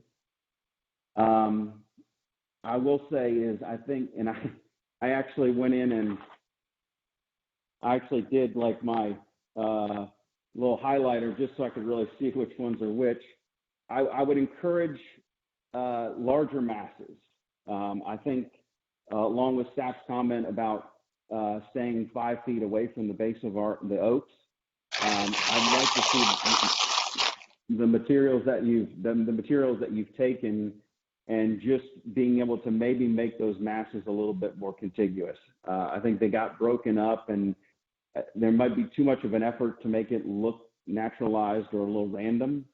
And I think you can get away with some bigger masses of your ferns, your liriope, and even your jasmine. When it comes to those planting areas on the Mercantile side, I'm in favor of the pots as you've shown them towards the building corners. just because those are some smaller areas, especially those access steps that head towards the lighthouse. But I will say the steps coming out from the market and that big bench that's around there, I almost feel like there needs to be something on those corners between the steps and that bench, even if it's curtailing the bench and having those pots sit in that nook between the steps and the bench.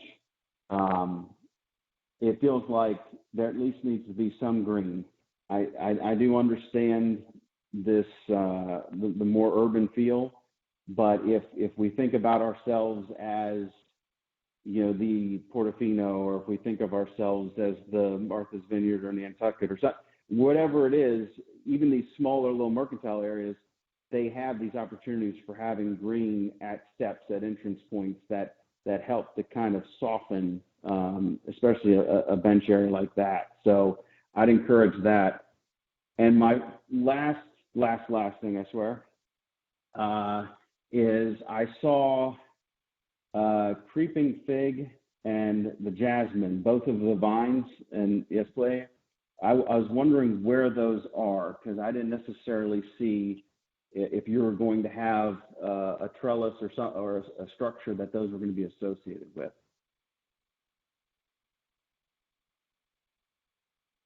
About your last point, I would have to dig into that because I actually wasn't working on the landscape drawings. I can follow up with our landscape team though, and specifically where those are.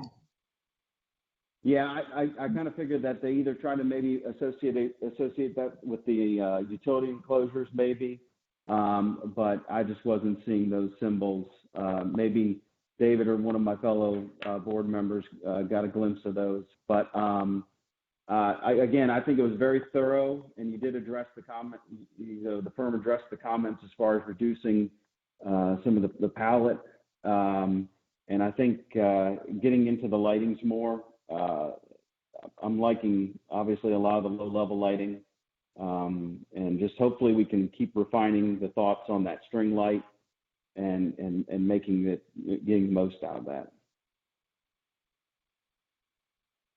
Yeah, I'm not necessarily. Oh, I barely see they're super small. All right, so there they are. They're all around the utility area. You can just barely see them. This is another reason why we often like to see call outs, and I understand using the symbols in this fashion, even if it might just be a call out for the, abbreviation on the botanical, but something that gives us a little more than just the symbols, because sometimes those symbols can get very confusing at scales. So.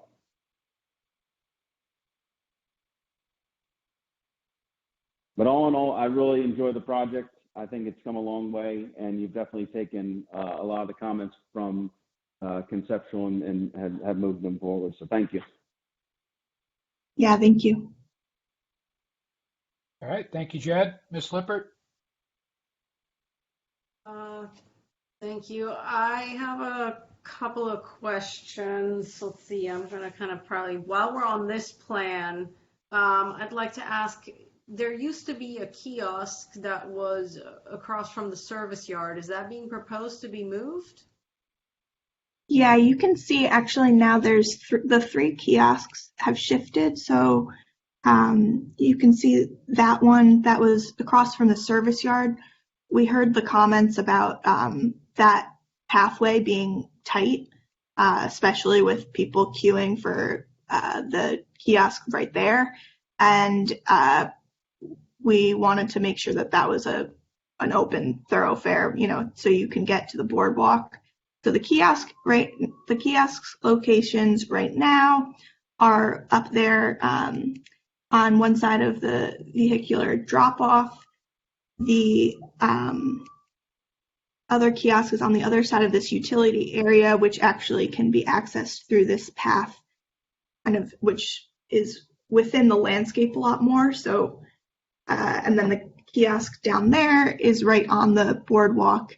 And I think that we felt that these locations give it a sense of a livelihood, of liveliness to these areas. There's still action kind of nearby all along this boardwalk, but it's not, in terms of circulation wise, going to interfere with the many people who will be going along these routes.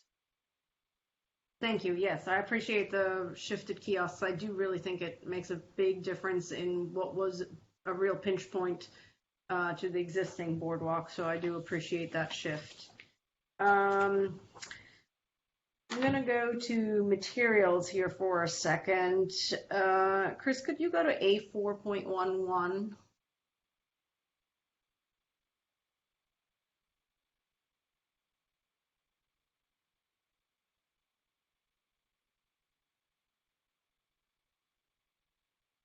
I'm getting there, sorry. No worries, thank you. 0.11? Yeah, 1.1, it's the colored, yes, that one, perfect. All right, so the one item I did not see any details on is the tabby stucco as far as what the base color is and what the shell size is. Do you have that further defined? We didn't share that in terms of physical samples because our understanding was that that is something that you as a board are familiar with. There obviously is a range of tabby out there, and we actually explained in this new updated set that there actually will be a range even on the building. So there's different locations. The more touchable locations would be a little bit more fine in terms of the sizes of the shells and how much each one's protruding, etc. And the gables, the end gables, for example, would have larger format, so it reads a little bit more from far away, but you're not up close looking at a 5-inch gel, for example. So that was our thought process there. And while I certainly appreciate that and think that the varied scale is a good thing, to me it is such a prominent element on the building that knowing, you know, where you, let's say, have a mix of a number 2 and a number 4, or where you're going all the way up to a number 5, and what your base color is, whether it's white, whether it's gray, whether it's oyster, especially that base color really makes a difference in how it makes the rest of the facade colors read. So to me, that is an essential aspect of the color board and the material selection. So I feel like I would need additional information on that tabby stucco. While we're on this page, moving to the right side, I'm seeing that almost like a barrel vault canopy coming on that plankway, which I know was my concern on the conceptual was canopies that were not necessarily called out on the elevations. To me, that shape is not low country. It's also really blocking the view. One of those things that I have been talking about again during conceptual. It feels, in a way, if I would have to pinpoint it, I know it's been brought up that that you're trying to get this to be a little bit more urban of a feel, but to me it is a marina, and a sort of a barrel canopy of that nature really feels more like a hotel entry in a city than a marina and a low country type canopy. So I struggle with the detailing of that. Going with the canopies that I feel like I have not gotten sufficient information. Chris, if I could ask you to go to A3.01.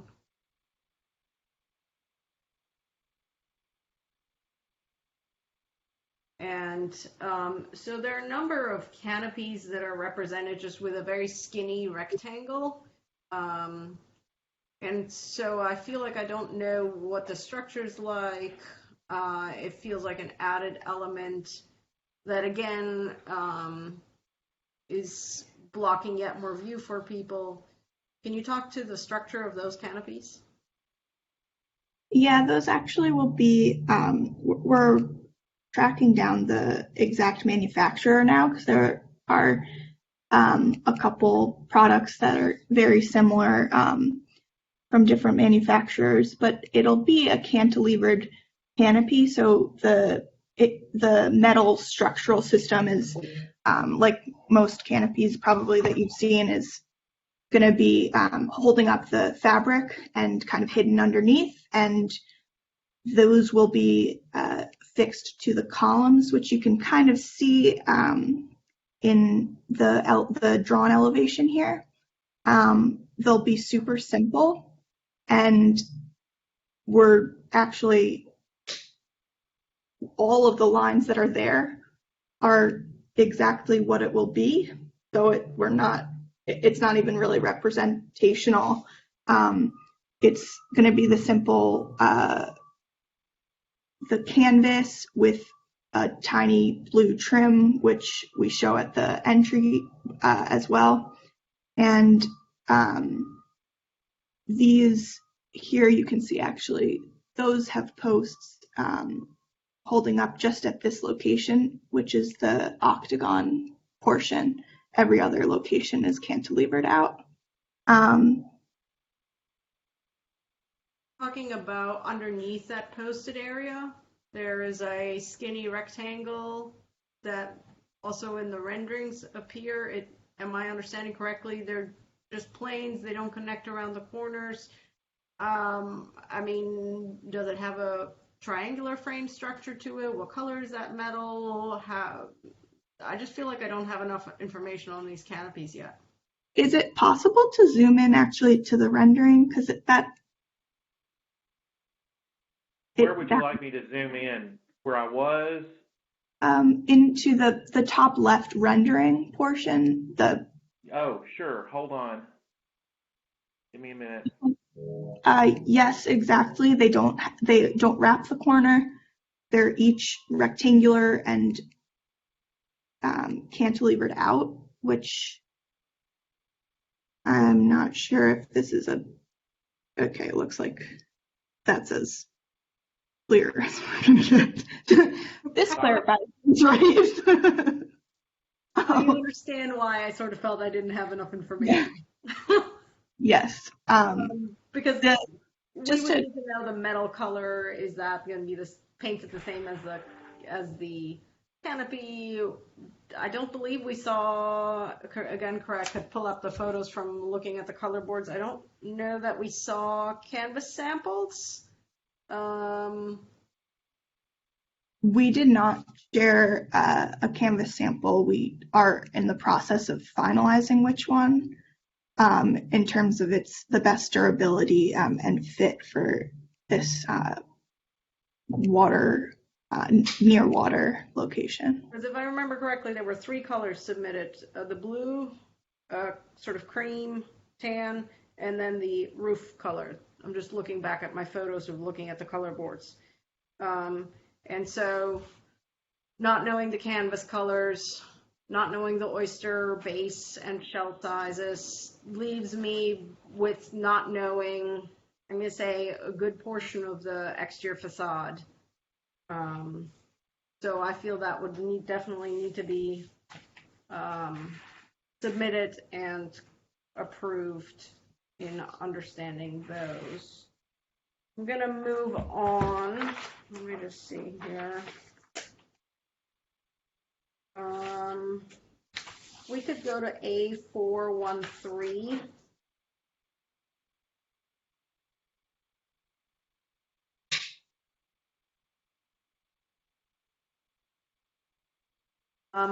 If I remember correctly, comments during the conceptual was that the rails there should have a toe kick component to them. I'm not seeing that was revised. I'm just seeing this now too, and I realized that was just a miss on our part in this particular drawing. We didn't pick it up, but it's clearly detailed in our landscape details, which would Could be. you just tell me where so I could just see that? Because somehow I felt like I was seeing this detail several drawings. Yep, let me just click through my set and find that thought. I can do that while you're talking if that's helpful, if there was something that you wanted to.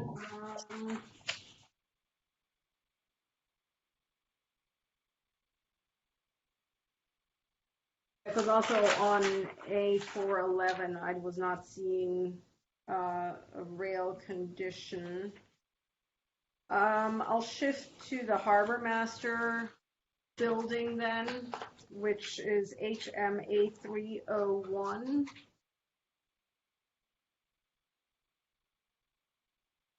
And the only thing that struck me is feeling in this building where everything is treated symmetrically. On the east elevation, all of a sudden there's the asymmetry of a single shutter versus, let's say, going to a double shutter, or do we need that shutter? I'm not sure that I mean, maybe there's a functional aspect that I'm not aware of. That shutter just sort of jumped out as me as not fitting in with all the rest of the symmetry that's been established for that pavilion. So my thought would be to either turn it into a double shutter, obviously skinnier so that it then fits for the building size, or just to get rid of that shutter.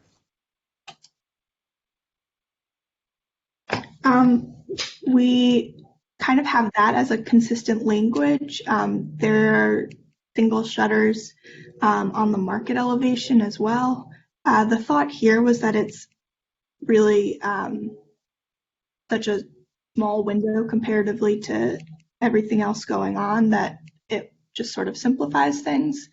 We can look at that again if that's something other people are concerned about. But the building itself actually isn't 100% symmetrical, and so we thought there was room to play there. Well, we'll see how other board members feel about it. To me, that one, I'm not sure that the market walk elevation is something that you're still reading in context by the time you've come around to the Harbor Master. Like I said, to me, it has its own scale, it has its own symmetries. While I understand that it's not 100% symmetrical, to me, it does feel like it has a strong symmetry. It felt a little out of place in my mind. Yep. One other question that I had, and I'm sure Chris or you will be able to answer this, because if I'm reading the Sea Pines ARB, it's talking about a preliminary approval, but I believe we need to have the final Sea Pines approval. Yes, that's correct. We are getting there. Excuse me. There were two measures that we needed to go back with the ARB about before getting final approval. One was we actually had developed the canopy, the front entry canopy drawings after the first time the submission to the ARB. So we were sharing those, and we're waiting for their final approval on that.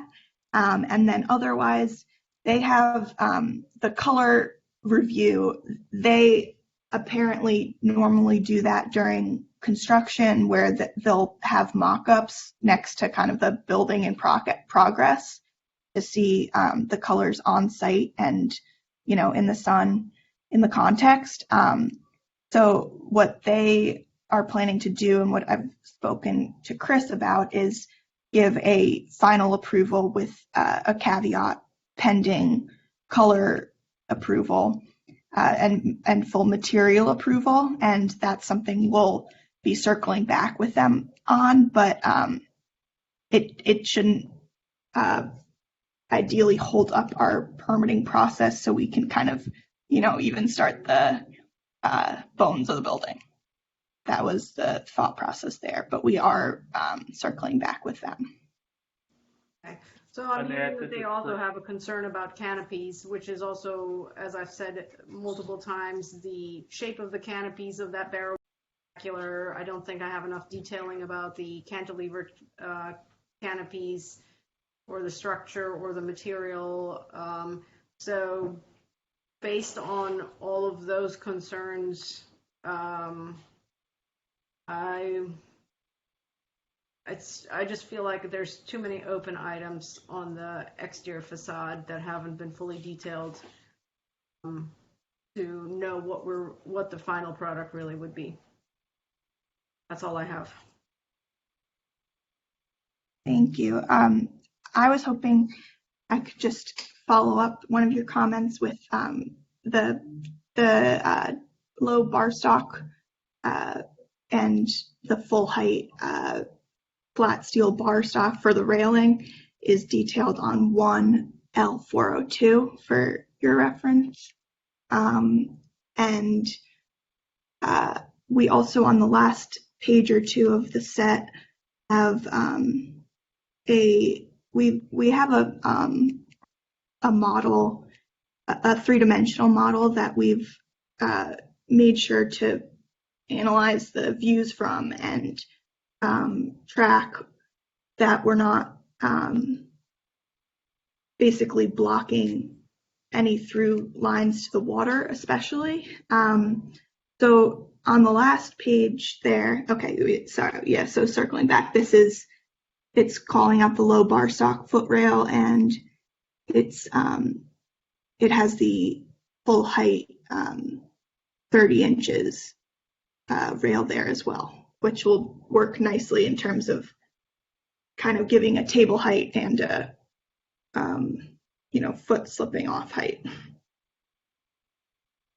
Thank you. Yeah, thanks for pointing out that detail. Yeah. Chris, do you mind going to the last page there? The reason I bring it up is just to show that that was something that we were thinking about a lot, which is the canopy, making sure the canopy didn't block anyone's view. And it's very apparent from the model as we're sort of, virtually walking around it, that as you're standing along this shell path at the foot of the canopy, it's a very clear open space between the harbor master and the quarterdeck. The canopy actually isn't covering anything at all. It's pretty tucked behind the lighthouse. So even as you're walking along the shell path here, coming from the harbor side, the lighthouse is really hiding it completely. It projects out from the lighthouse by what, about half the depth of the lighthouse, if I'm reading that correctly. So, yep, it projects out about 5 feet, and that was only to say that it's not blocking, as you're walking up to it, it's not blocking, the building is blocking as much as that canopy, as in it's not the canopy that is blocking the water beyond. Chris, were you able to get to that last page? I thought that might be helpful for visualizing. Was it the last page in your submission? I now need to check if it was the last or the second to last. It was the second to last. Give me a minute. While Chris is pulling that up, this is Cliff McMacken with Sea Pines. I just wanted to clarify one thing too about the ARB is that they're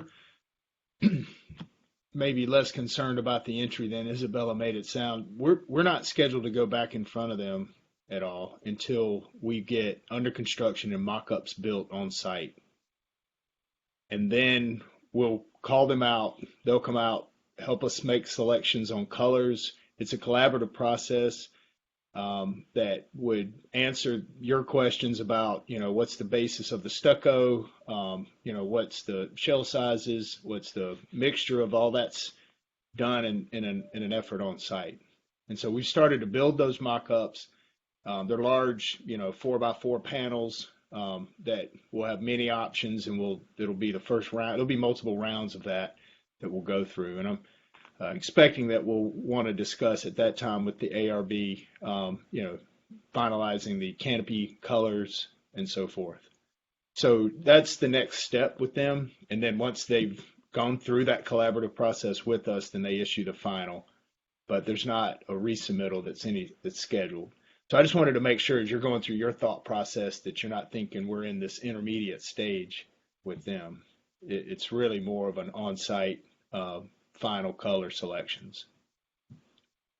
I appreciate that. Chris, can you just speak to that a little bit more? Just because if I read it correctly, and maybe I'm reading the conditions incorrectly, that it's only with this approval that the condition is C-Pine's final approval, not from the conceptual. Can you clarify that to me? I'm sorry. Can you restate that? Yeah, can you restate your question? Yeah, I thought under the conceptual, under the miscellaneous comments, we had comment number 3 was that provide C-Pine's ARB final approval. And that's, I guess, why I was asking about it being on hand now versus just the conceptual. So I just wanted to make sure what the typical would be then. Now I understand your question. Typically, we do have final approval from ARBs prior to it coming to final with DRB. In this case, staff contacted C-Pine's ARB, and it was C-Pine's ARB hope that the approvals they provided would be enough for Quarter Deck to get through final DRB, so that they could proceed. It's important to note that if there are any changes from the colors that you approve, if you approve colors today, that they will have to be there'll have to be a reckoning with the DRB. In other words, you'll have to reconcile the ARB approval with DRB approval. So at this point, I don't know what that's going to mean. If they're close, we might speak to the chairman and see what he thinks, if they need to come back, once they're completed, or how that's addressed. If they're close, they might be able to proceed without additional review. Okay, thank you for elaborating on that. So yeah, seeing that rendering there, that actually shows it even more like a half barrel, which I think is yet less fitting for a low country canopy than what's drawn on that A4, where it's sort of shown as a truncated A411, where it's shown as a truncated barrel vault shape. I just don't think that canopy fits into the harbor. I'll only note, I completely hear your comments. This is at an angle, so just it's scrunched up to look more circular than kind of the lower slope. When you would look at it face on, it kind of has a it's kind of optically confusing here, but I hear you. We'll see what the rest of the board has to say. Great. Thank you. Thanks. All right, thank you, Annette. Mr. Empke?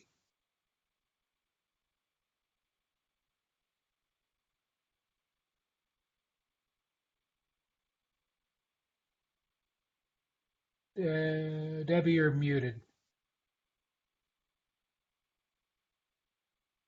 Can you hear me now? All good. Okay, all right.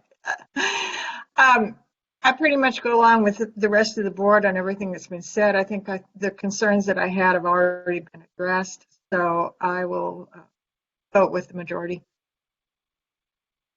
All right. Thank you, Debbie. Mr. Molesky? Sure, thank you. Let's see, in no particular order here.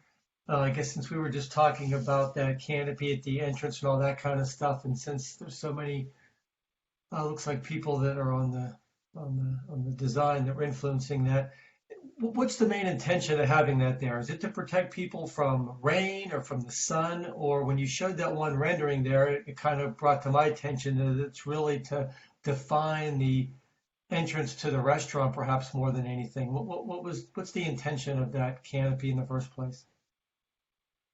Yeah, I think you kind of. You can't say all of the above either. What'd you say? And you can't say all of the above. Dang. I was gonna say that you hit the nail on the head. The idea is absolutely to provide shelter as people are walking towards the restaurant, but it's also really to define the entrance here. It's, as you can see in this photo, hidden behind the lighthouse. It's going to be a point that people are noticing as they're walking around the harbor. Actually, if someone's sort of walking backwards here, you're still seeing it, and it's notifying you that this is the quarterdeck restaurant and showing you where to enter it. It's our hope is that we can do something here that will be understated in its presentation at this location, but still be enough of a sign really to direct people. It kind of reminds me of maybe the entrance to CQs or something if it were green. I definitely agree with Ms. Lippert's comments, and maybe between the architects and the landscape architects, I don't know if some type of trellis or something like that would be more appropriate, or for this type of architecture that would still provide a little bit of screening, draw your attention to, hey, this is the entrance to the restaurant. So I get what you're trying to accomplish, but yeah, it just seems a little out of place, and I'm not necessarily sure what the solution is, but I agree with Ms. Lippert's comments on that.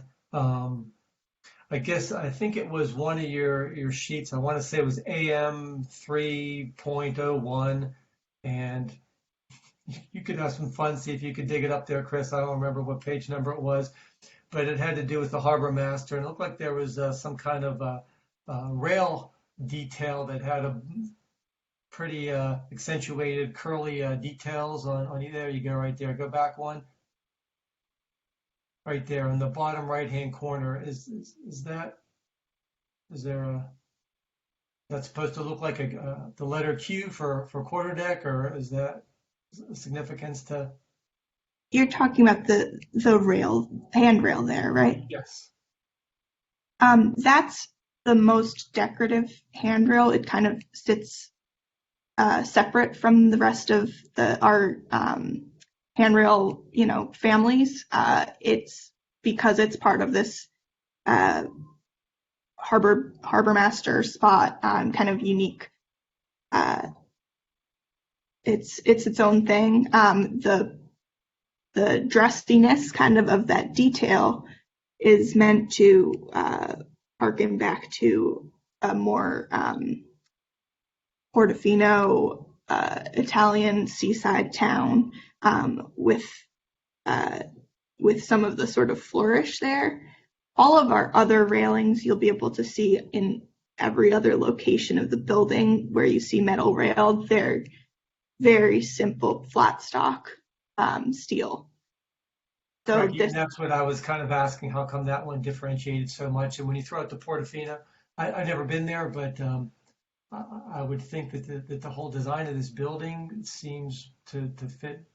Well, it seems more like a knockoff of the clubhouse than anything, and I was just kind of confused why throwing that in there. I see you're taking some liberties to try to have some fun with the harbor master, but I was just kind of confused with seeing a little different railing detail there. So again, a lot of these comments are just to see how the rest of the board feels about it, and to hear if you guys have probably looked at 10 different options to finally arrive at one here. I was just questioning that one. What else do we have here? I see in some of the details, and I think it was specifically a detail for the harbor master, it looks like there was a a brick foundation. I just assumed it was some shade of a brown brick foundation. I don't know if that brick is also evident on the quarterdeck anywhere, or is it all just like a tabby finish that runs down to the ground level? You can see on our elevation pages of the quarterdeck restaurant itself that there is this consistent brick water table. Mm-hmm. So that's really just at the base of the building. And that will be all to match the existing brick in the Sea Pines area, color-wise, and just keep the natural tones of that. I guess my only 2 cents on that, it just kind of feels a little too formal. I mean, I guess last time one of my comments were that in general, as beautiful as the building is and everything, it just seems very formal. And I guess my experience over the years of coming here is that, Harbor Town is more of a relaxed place, more of a family place. And I know that the Heritage is a big event and attracts perhaps maybe a little different crowd than you have over the summer months. But I think, overall, maybe the brick just kind of lends the whole, more of a formal or too formal of a feel, I guess, in my opinion, to what I've come Harbor Town to be known as. So that's just a general comment there.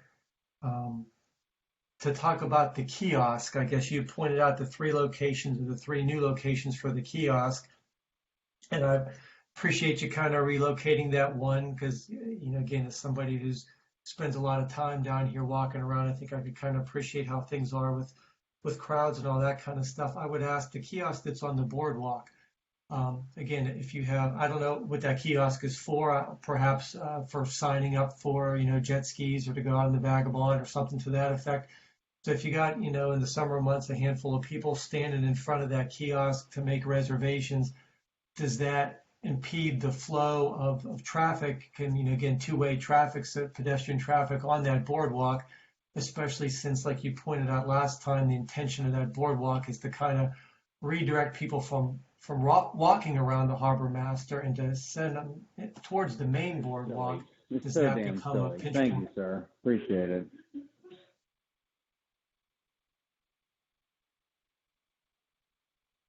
I don't know what that was. Yeah. Judd? You got a live mic, Judd. It wasn't me, just so you know. Yeah.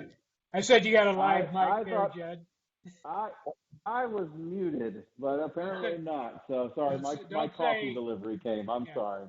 Make a large pizza, pepperoni, and a Diet Coke. Yeah, don't say anything bad about us. All right, go ahead, John. Anyway, I was just asking that kiosk on the boardwalk right there. How wide's that boardwalk? And if people are standing around making reservations, is that potentially a pinch point for those, busy 3 months during the summer when the kiosk is most likely going to be open? Yeah, the boardwalk's about, I think, 12 or 15 feet wide at that point. So there's really a good amount of space there. It also has the length there, so people could be lining up alongside it. We actually thought that giving visibility to the kiosks would create this sense of movement through the space of people coming and going. And it's very directional in that it is telling you to continue this way. We didn't think that there would be the issue of crowding at that location. And again, I can only assume you guys have probably got a lot of brain power there, so I'm sure you probably thought through everything. I'm just throwing it out just in case. Yes, and then the main thing that I wanted to touch upon is if we look at the elevation, so let's pretend that we're out on the main boardwalk and then we're returning back towards the lighthouse. So I don't know what specifically what elevation that's referred to as.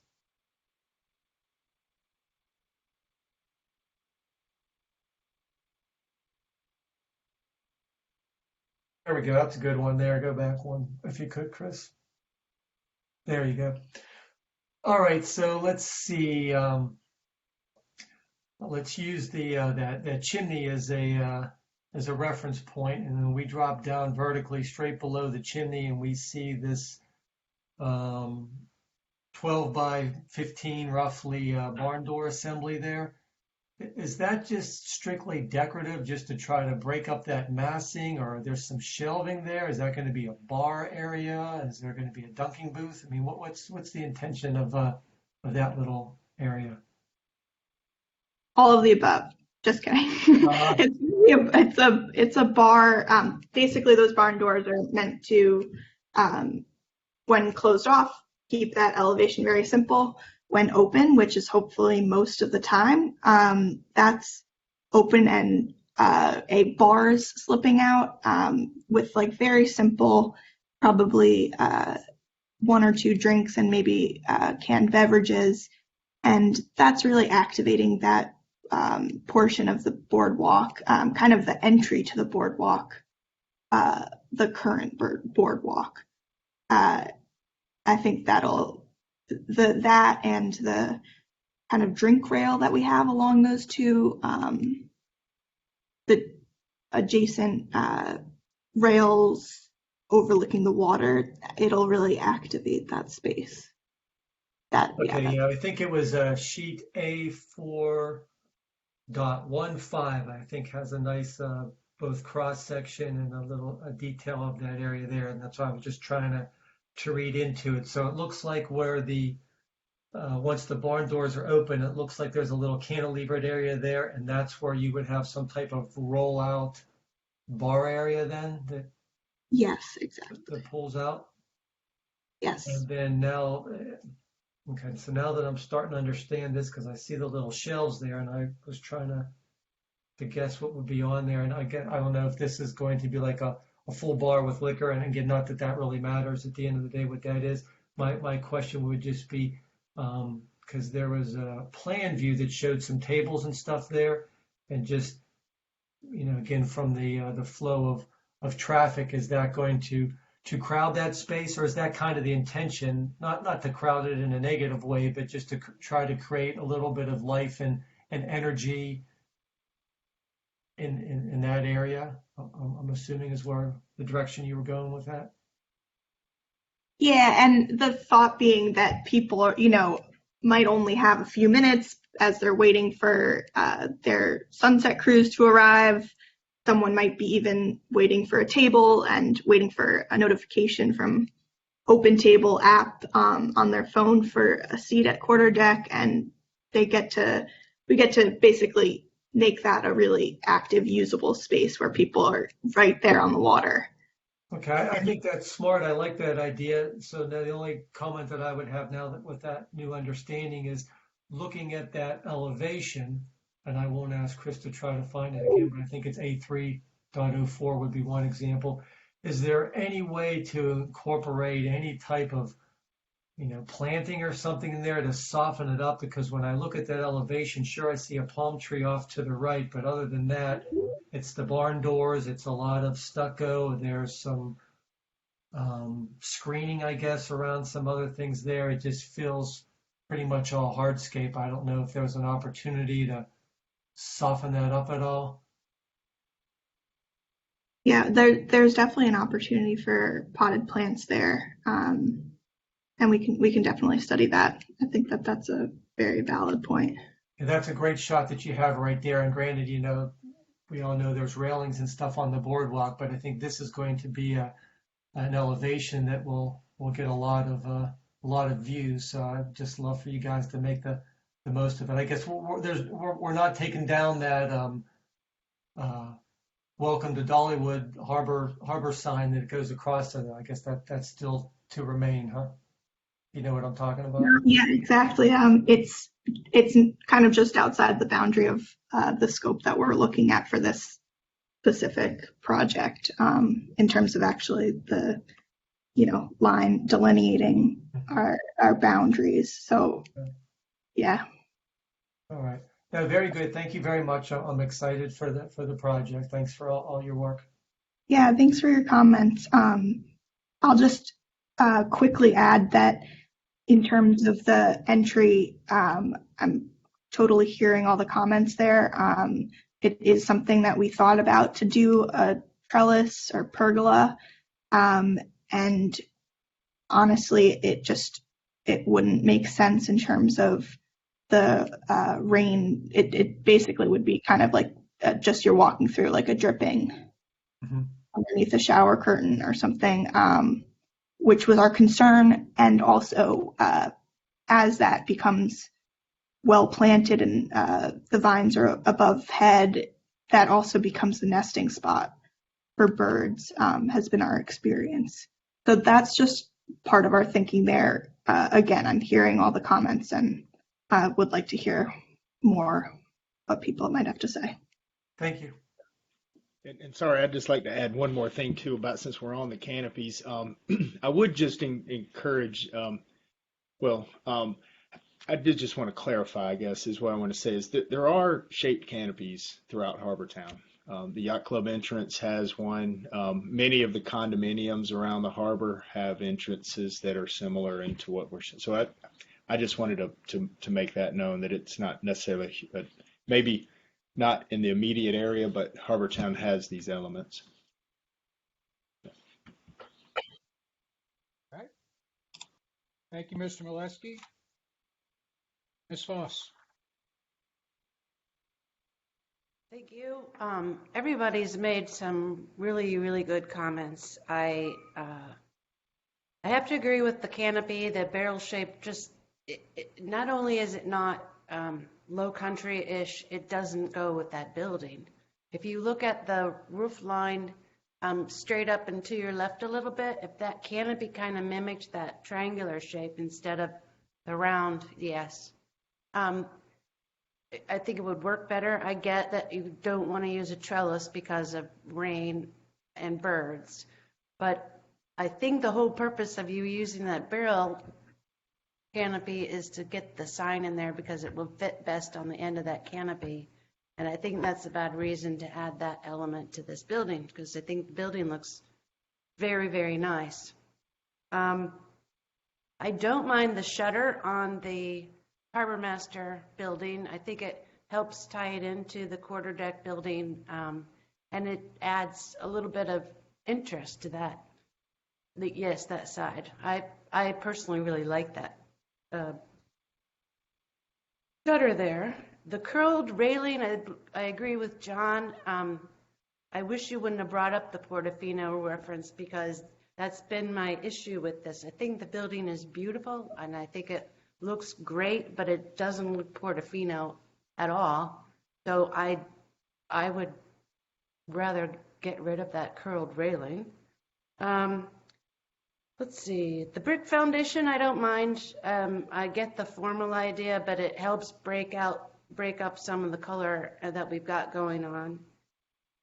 The potted plants that Mr. Carson's brought up, I like the idea of you adding more potted plants, and then John brought up the potted plants maybe around by the barn door. That's going to help bring up some greenery and color, but you've got to make sure that those are irrigated and taken care of and not become trash cans for people to put cups and cigarettes and whatever else they've got.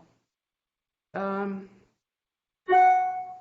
agree that the light posts need to match the fiberglass posts on the boardwalk.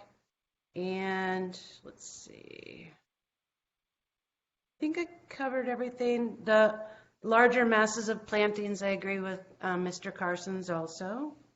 And the string lights, I just don't know.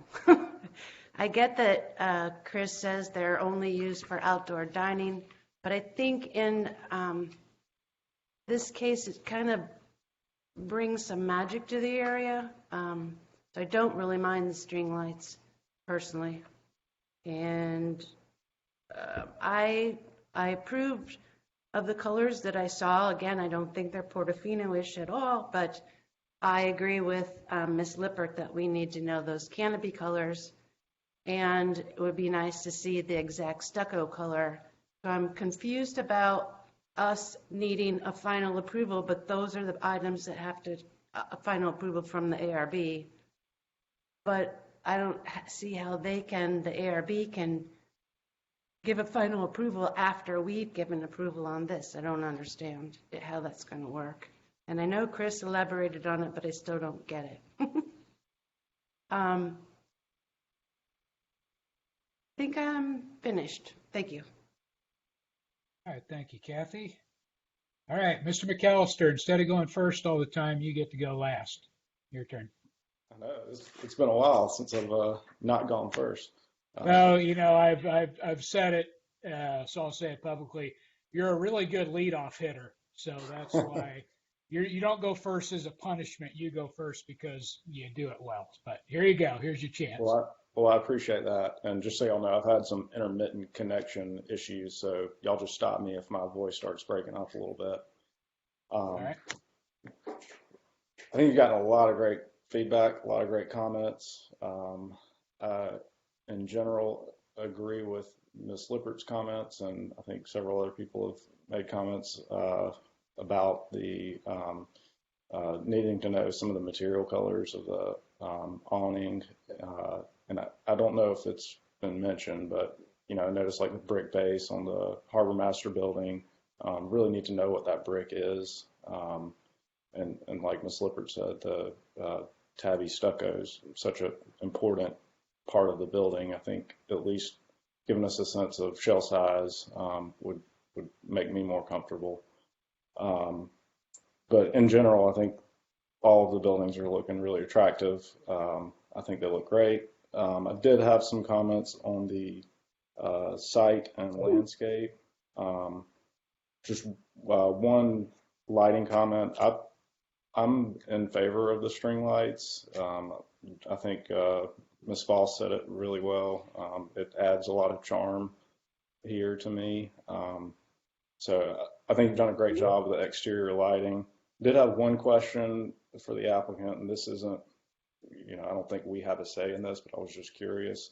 Are you guys going to have to do the turtle-friendly lights, the amber lights?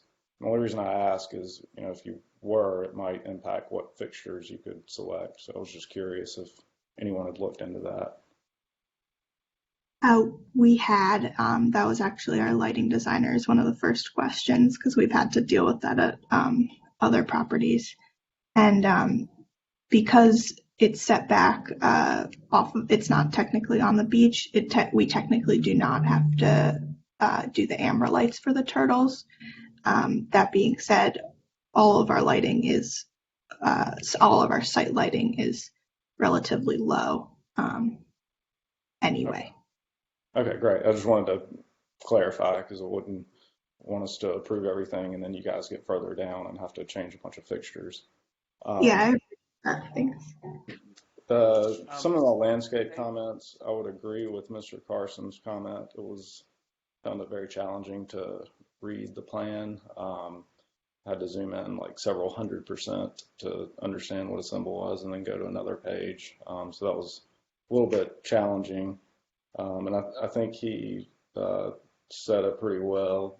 In general, I think larger massings of plants would be more appropriate. And I did notice there's like some layering conflicts, meaning you've got like larger plants in front of smaller plants and kind of sandwiched in between. And I would maybe restudy some of that. And I noticed, I think staff made a comment about it. We're planting right up on all those live oaks. And I would even say to avoid the Asiatic jasmine in there because there seems to be just random Asiatic jasmine all through. It's pretty aggressive, so I think that would be a maintenance nightmare. And it would constantly be trying to get up on those nice live oaks. I would also suggest that you do not use Spanish bayonet since this is high traffic public area. If somebody fell on that, it could seriously hurt them. They're dangerous in my opinion. And I noticed there's some other plants up under the oaks, like there's a lot of muley grass up kind of sort of to the north near the parking lot under all those oaks. That's not going to do very well, so I would suggest using a different plant there. And I noticed in the previous submittal, there was these lighted bollards in the parking lot, but I did not see those in this submittal. Are they still proposed, or did they go away? We basically are clarifying that we're not trying to touch the parking lot lighting in this sort of round of Okay. of construction and entitlements. Okay. Yeah, I was just a little concerned with them at Conceptual because they were like every other parking space and there was going to be a lot of it. I just didn't see it, so just wanted to clarify on that. And so my take is, in general, I think the landscape plan needs a little bit of work. And really just think we need to see a little bit more materials that's being proposed on the building, awning color, fabrics, some of those specific details, the brick, what is it? So that's kind of my thoughts. Overall, I think it's looking great. Just those are my comments. Thank you, David. Mr. All right. Chairman, this is Chris. Yeah. Mr. Chairman, this is Chris Darnell. If I could clarify on comments from David and Kathy, Okay. the string lights are only allowed per the LMO in dining areas. And I understand that we might all think that that's nice to have string lights, but currently it's my understanding that it's prohibited by the LMO. I wanted to clarify though, Chris, that there is dining all along those string lights. It kind of serves a. You're correct, and I think you're correct, and I think the interpretation of that we can be pretty liberal on, but the string lights coming down the boardwalk there on your screen right here in this area, I don't think that we can say there's dining in that area. So there is dining in this area where you do have some string lights here, and you do have string lights here, and there's dining up there as well. But it's going to be this area that's going to be complicated to justify those. Yeah, my only response to that is that it's all movable furniture there. So, if someone wants to sit closer, further towards the harbor, that'll be all moved around. And it's all the same continuous surface, so there's not an exact boundary there. But understood that's what the LMO is stating. Turn that kiosk into another bar and then have some bar tops along the boardwalk, and then you're good. I like it. Love it. Is that it, Chris? Yes, sir. Sorry. Thank you. Thank you. Okay. All right. A lot of good comments. Makes my job a lot easier. I kind of had the same general feeling as Mr. Karstens did with reading the landscape as I did with some of the architecture. I would have killed for a 1/4 inch elevation on this overall. It was just challenging to look at it on a computer screen and jump back and forth between the 1/8 inch and the 1/2 inch scale drawings, and then kind of say, oh yeah, this is next to this and that's next to this. So, but I think going through this, it made the picture a little clearer, but still it was kind of hard to put all the pieces together because that 1/8 inch this is detailed like a house almost, or a country club, and not a big hotel building, which would be at an 1/8 inch, whereas this really should be at a 1/4. But it would be much nicer if we had bigger scale drawings. Question on the 30-inch high railing in the clay, and I don't know that I know all the places where it occurs, but all that's to code, being only 30 inches high. It's not a fall protection. No, because it's actually less. That would be only in locations where it's less than a 30-inch drop. Okay. And by code, you technically actually don't need any protection there. But Right. I think we can all agree that that would make a lot of sense. Cables Okay. to be able to bump up that. Okay, so none of those are in a guardrail scenario. So No, they're not. We have a separate height yeah, family kind of for that.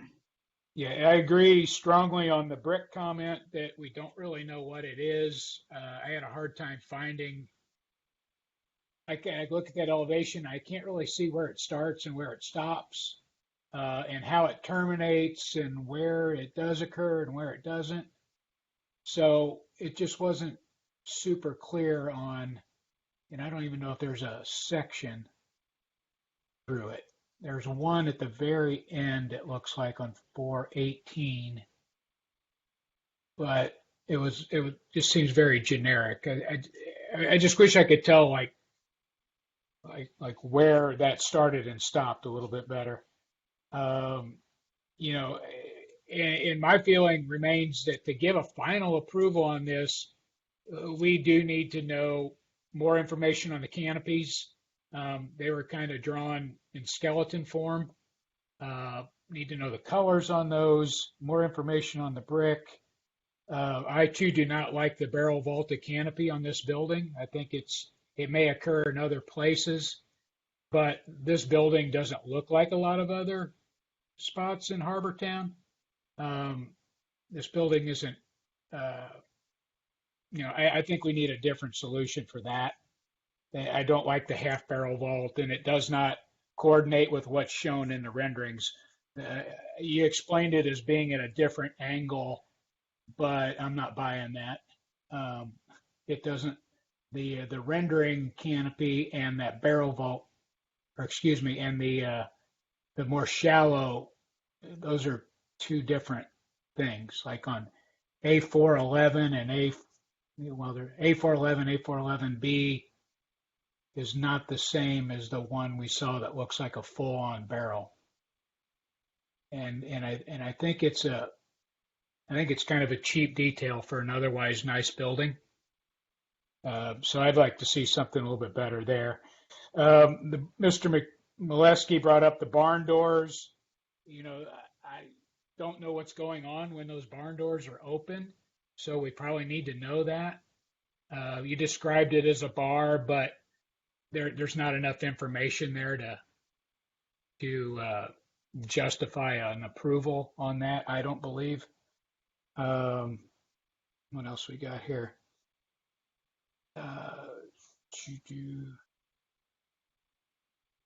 String lights we already talked about.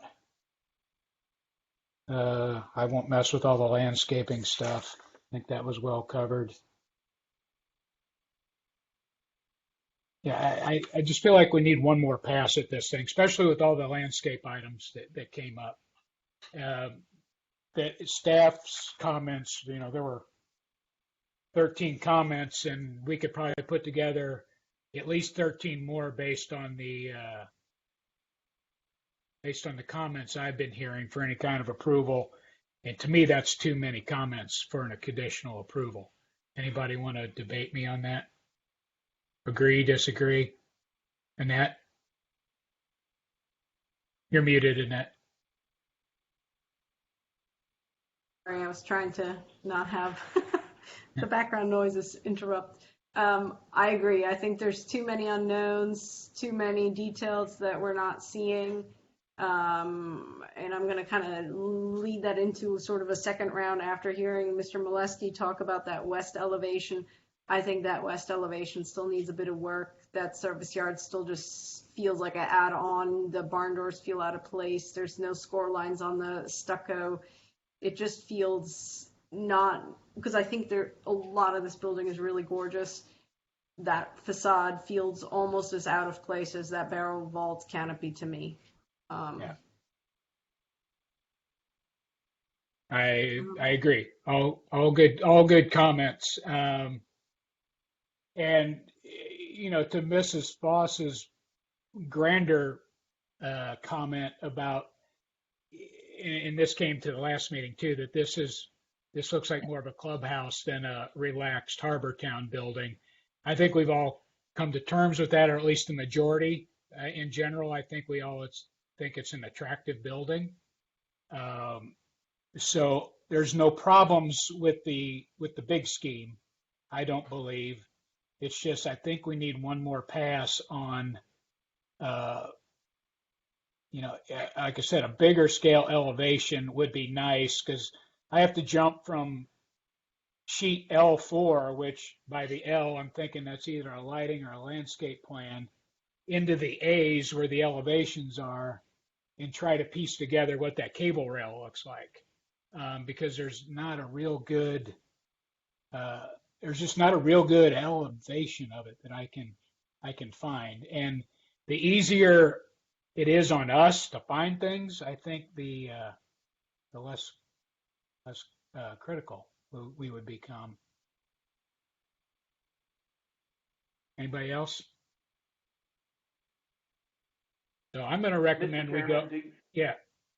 I'm sorry, Mr. Chairman, do you think, are there too many to give a conditional approval with items coming back to a select group, like just two DRB members? Yes, or I does think it need a full review? I think there's too many, because half of them are landscape, and I don't want to tackle those. And Ms. Rimke was the only one that didn't have any comments beyond what anyone else had. So, like I said, we're looking at 20 some odd conditions at least.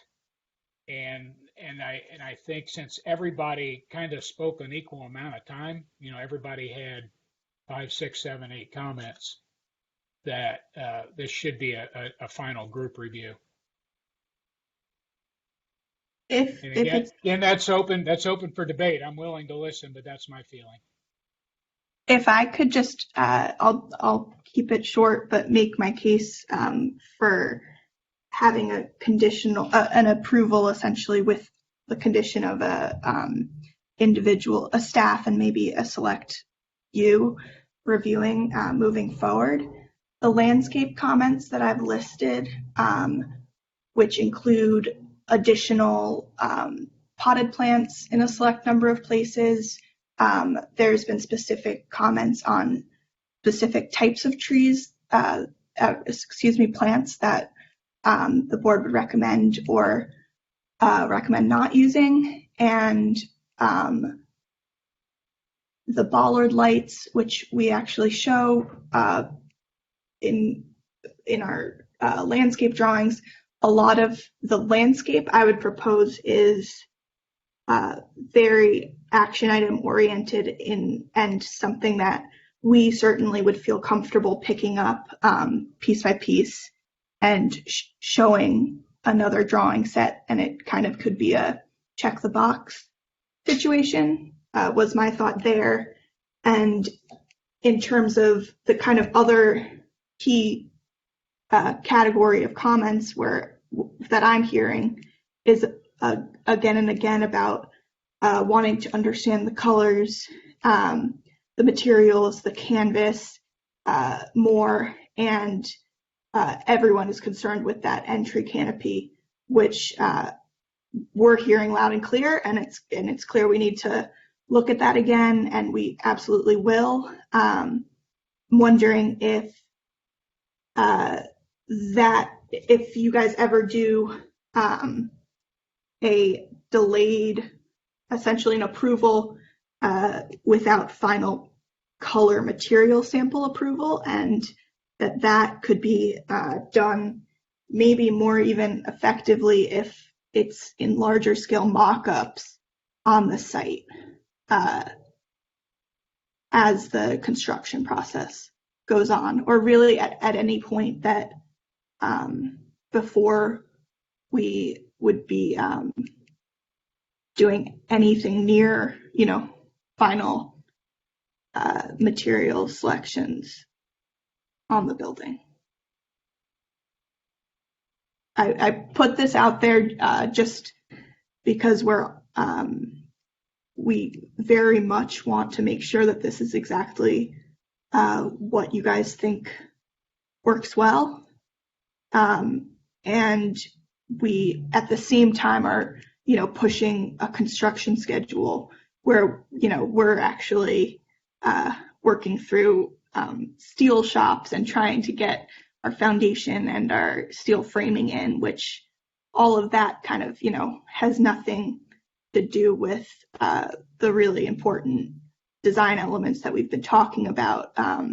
But we, need a building permit for that all the same. So I'm just wondering, timeline-wise, if there's any flexibility there. I just, real quick before you answer, I just want to support that. I mean,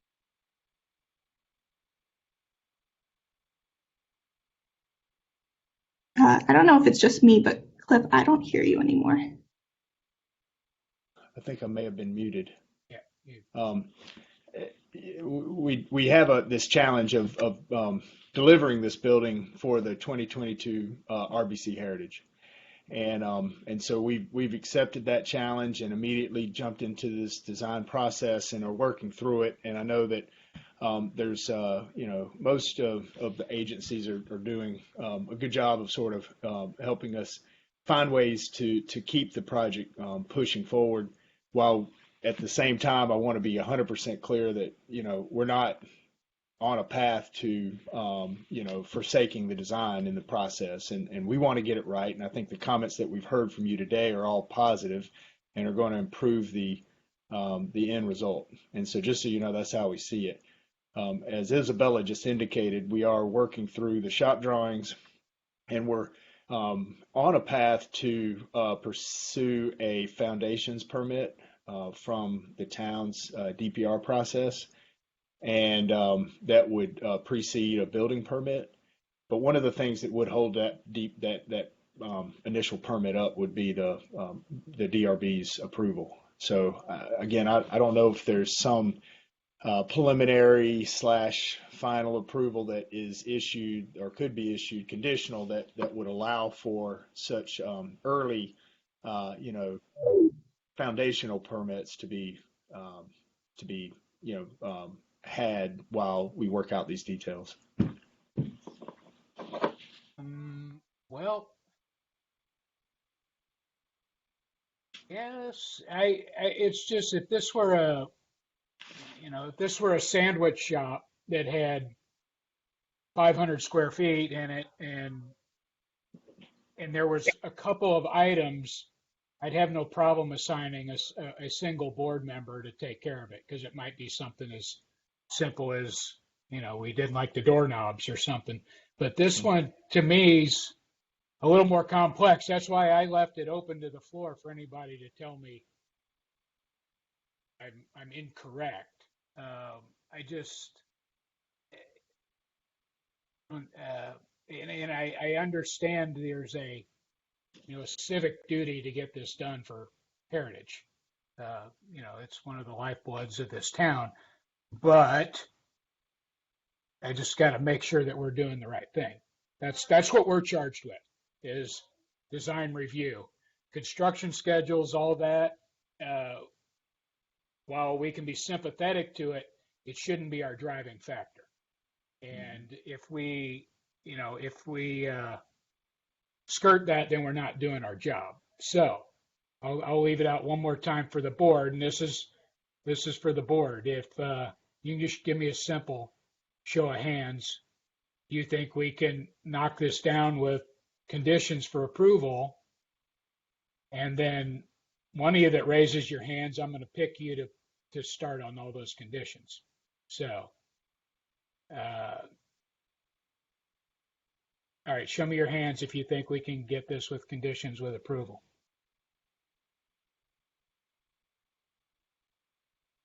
Yeah, I didn't see any hands. So, Mr. Chairman. Well, hold on, let me finish. The worst case is, A, there's no motion, so it gets punted anyway. Or B, we try to come up with something that people don't agree with, it gets voted down, and then it's really an unfixable situation at that point. So, okay, Chris, go ahead. No, this is Judd. I was just wondering. Oh, sorry. Judd, sorry. No, when it comes to staff and publishing our meeting schedule, how close can the design team get to our next meeting before they absolutely drop dead have to have everything in? Because I know Isabel and the team turned around a lot of our comments from this last meeting very quickly. And if they had a week, say, to address the items from today, could they be on the next meeting so that they could get, that approval then, instead of, and I know, foundationally, we're pretty well locked in, but obviously we want to make sure we get a good vetting of this. I just was wondering with Chris, how close can we get to the next meeting as far as giving the design team as much time as possible?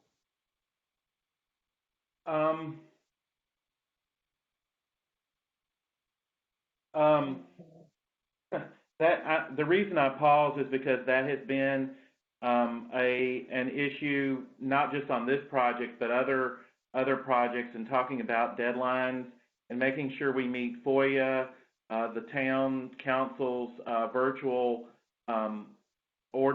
meeting ordinance. I could stretch it until Monday of next week, and they could still be on the DRB agenda for the 23rd. But that is a real stretch, because typically we're supposed to have the packet completed on Friday, and it's supposed to be posted on Tuesday.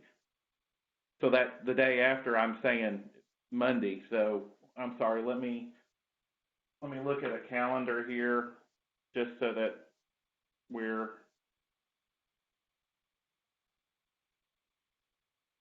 So in other words, I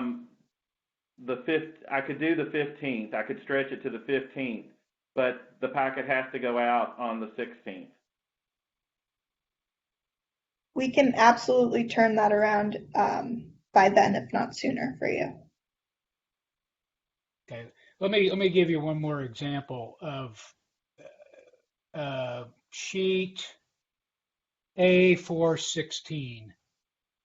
Chris, if you could pull that up.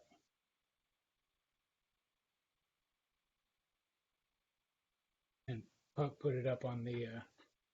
Oh, I'm sorry. I'm not sharing my screen. My apologies. Okay, that detail, number 2. I have no idea what that staircase is. Is that really floating out there? Are there posts coming down? Is that steel? Is that, I just don't know. So we have to take our responsibility to make sure that we're covering all our bases here, because that's what our job is. And we don't get paid by the hour, so we're not pushing it to, for our pay grade. But it's just, if that detail shows up and somebody's like, oh my God, who approved that? I have 100% total faith in Hart Howerton, because I'm familiar with you guys' work. You did wonderful things at Palmetto Bluff and other places like that, that it's going to look good, but can you just show us that it's going to look good, I guess, is my, and that's just one thing. The other thing is a detail right next to it. That canopy is a very prominent element right there, but we have no idea what that is. We don't know what it, there's no manufacturer information. There's no details. What is that skinny little post, which to me looks totally in the wrong place? That little post that's holding up the end. It's sitting outside the handrail. How does that fit on the curb?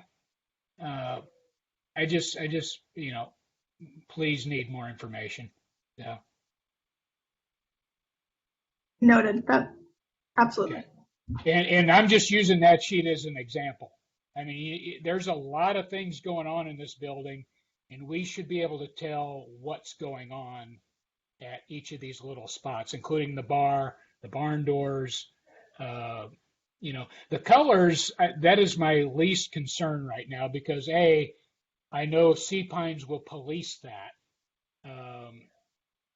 And that if we just had a general idea of, all right, we're going to do number 1 shell tabby here, and it's going to be number 2, 3 going up the building with some arrows pointing to it, and we're going to use a white mix or a tan mix or whatever, we could probably get over that and give you a conditional approval based on Sea Pines approval. But we don't know what that is, and the tabby's a huge part of this. We don't know what the brick is, and we don't know what the canopy colors are. And all of those will make huge impacts on the building. So, I think I've stated my case, and I'm going to stand firm. I think it needs to come back, and no one on the board refuted me for it. So, you know, I'm an architect. Put the coffee pots on, and you know, get down to it and bring it back to us, and we're really looking forward to it. But we will need a formal a formal statement on the record that you are, if you still choose to, withdraw, and we'll bring it back. Just to make sure I understand, what am I? Now, if this goes to a vote and it doesn't pass, that is the worst case scenario, because then you have to come back like a set amount of time later with something totally different. None of us want that. Okay. So so the only way to avoid that is to keep it from going to a vote. And in order to do that, keep it going to a motion. I give you the opportunity to withdraw it before we go to a motion, and then you can come back at your earliest time that you can make the schedule, which Chris will handle with you, to pick up all these items that we've been talking about. Mr. Chairman, if I may, Isabella, if this goes to a vote and you get a denial, which it looks like, I can't speak for the DRB, but in the poll that the chairman took, there wasn't anybody that was really supporting it.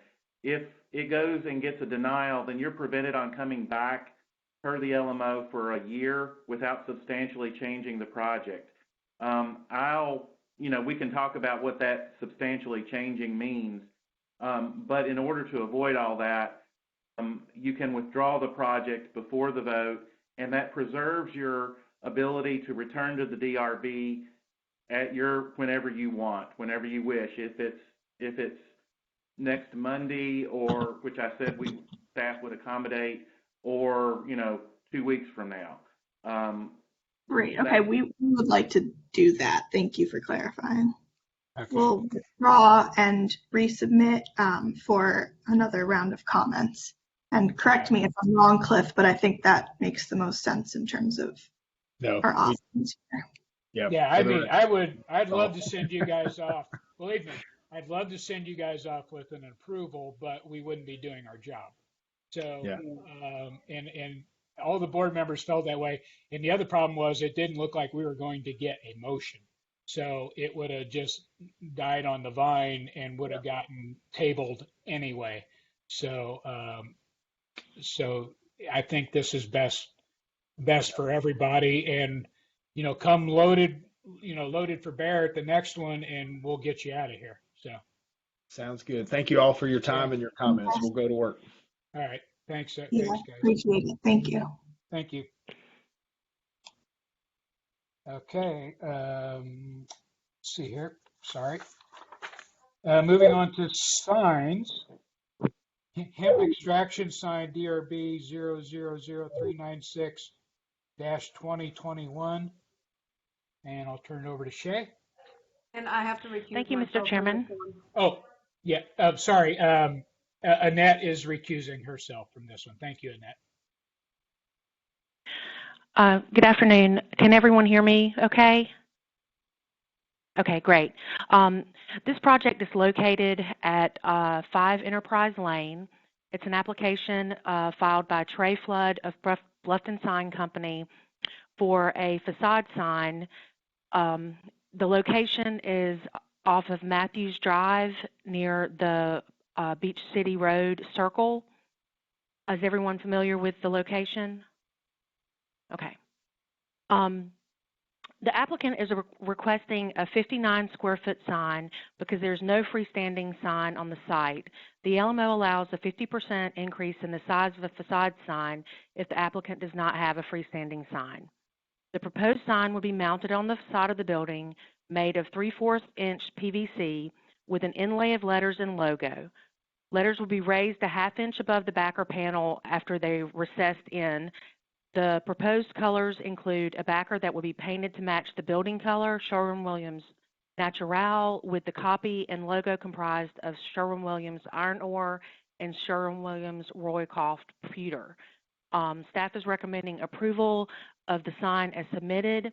And Chris, if you'll scroll through to the next slide, please.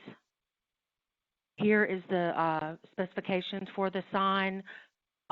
They do have a logo, which I worked with them to reduce so that it's scaled down and more closely related to the size of the letters. And I believe that that would be it for staff's presentation. All right. Thank you, Shay. Is the applicant present? Thank you, Chris.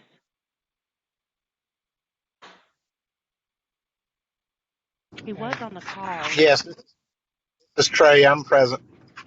Okay. Trey, could you state your whole name and your affiliation with the project, please? Yes, sir. My name is Trey Flood, and I am the sign company contracted to manufacture and install the sign.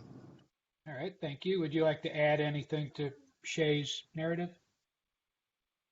No, sir. I think Shay covered it pretty good. All right. We will go through the order here for part. Excuse me for 1 second. To the correct sheet. All right. Since Annette has been recused, we're going to start with Ms. Remke this time. Am I on? You can't hear me? You're good. Yes, ma'am. Oh, okay. All right. Is there any lighting for this sign, either coming from above on the building or on the ground, looking up to it? No, ma'am. There's no lighting projected to my knowledge. Okay. I'm taking that it is within our square footage for that type of sign, or it wouldn't be presented here today.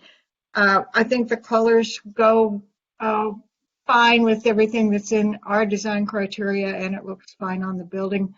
I do notice that there's 2 different colors on the building. That doesn't really offend me all that much. As far as the sign goes, I'm fine with the sign. Thank you. Thank you, Debbie. Mhm. Mr. Molesky. Not much here. Do we have any idea in that area if there's any other signs of a similar size? It looks like it's about 18 feet wide and 3.5 foot tall. Is this consistent with any adjacent buildings? I can speak to that. After visiting the site, there is no other signage on this particular building. The other adjacent buildings do have some signage, but it is much smaller. This is the first incident where we've had new signage requested back there in quite a while. And they're renovating the building to bring it up to much better standards. So I think that this reflects the scale of their investment, and it's available through the LMO since they don't have a freestanding sign. And that was the other thing. Can you, and I'm sorry to ask you to do this again, but in the beginning you had shared, I guess, the criteria that allows them to place, is it a sign at all, or is it a sign of this size due to the fact that there is no other site sign? The LMO based applicant per applicant, so anyone out there could request a sign of decides if they didn't have a freestanding sign. However, in addition to the 50% increase that's allowed if you don't have a freestanding sign, you must also limit that to 10% of the facade area that the sign will be placed in. And in this case, in this particular situation, with no other signage on the building, they are way below what would be allowed at 10% alone. So I think proportionally it fits in with the building and is allowed per the LMO. The other buildings have more tenants, and you find they're more broken up. So once you apply that 10% maximum, the potential for such a large sign is decreased. Okay, so 12 foot would be the maximum. 50% of that gives them the additional 6 feet. That's where we come up with this 18-foot width. The picture that I'm looking at now on my screen, it appears that in between these two garage door bays, there's a gutter there, and that's kind of what's dividing the two spaces. What I'm getting at is, in the event now, you said that everybody's upgrading this building, and now the tenant next door wants to add a sign. Have we set a precedent that the signs on this building now are going to be 18 feet by 3.5 feet, and then all of a sudden that 10% rule kind of gets thrown out the door, and hemp extraction is the winner with the largest sign, and everyone else is just stuck with something smaller? I don't think that, I think that there is an existing tenant in the remaining space that doesn't have signage and hasn't had signage in a while. And the facade area for that side of the building has part of the loading dock canopy on it. So the actual facade designs are different. I don't think that they would be able to have a sign that large once you calculated everything out based on that end of the building. But in the case of this end, that they don't have the canopy, they don't have anything breaking it up. It's much more open, which would allow for the larger scale to fit more appropriately. Yeah, I mean, I guess in standalone, I don't want to be difficult about the sign. I just don't want to create a situation. Now, you would think that this development or this building would have a consistent sign criteria that all the tenants would have to abide by, and because I'd hate for down the road there end up being all these different size signs. I can understand your concern, definitely. There are only 2 tenant spaces in this building, which, I understand the concern, but technically it doesn't even rise to the level of a sign system. If they were to divide one of the spaces and have 3 units, that could possibly trigger the need for a sign system. But right now they're not required to have that. Okay, and nothing on the sign that has to spell out the address or unit 2A or anything to that effect. It's just They will have to have address numbers that are required through fire and rescue, but that would be part of the building renovation and not part of the sign permit. okay. I mean, my only comment, it just seems really big, but I guess if that's what they're allowed to do, then who am I to question that? But that's my only comment. It just seems like a pretty big sign. Thank you.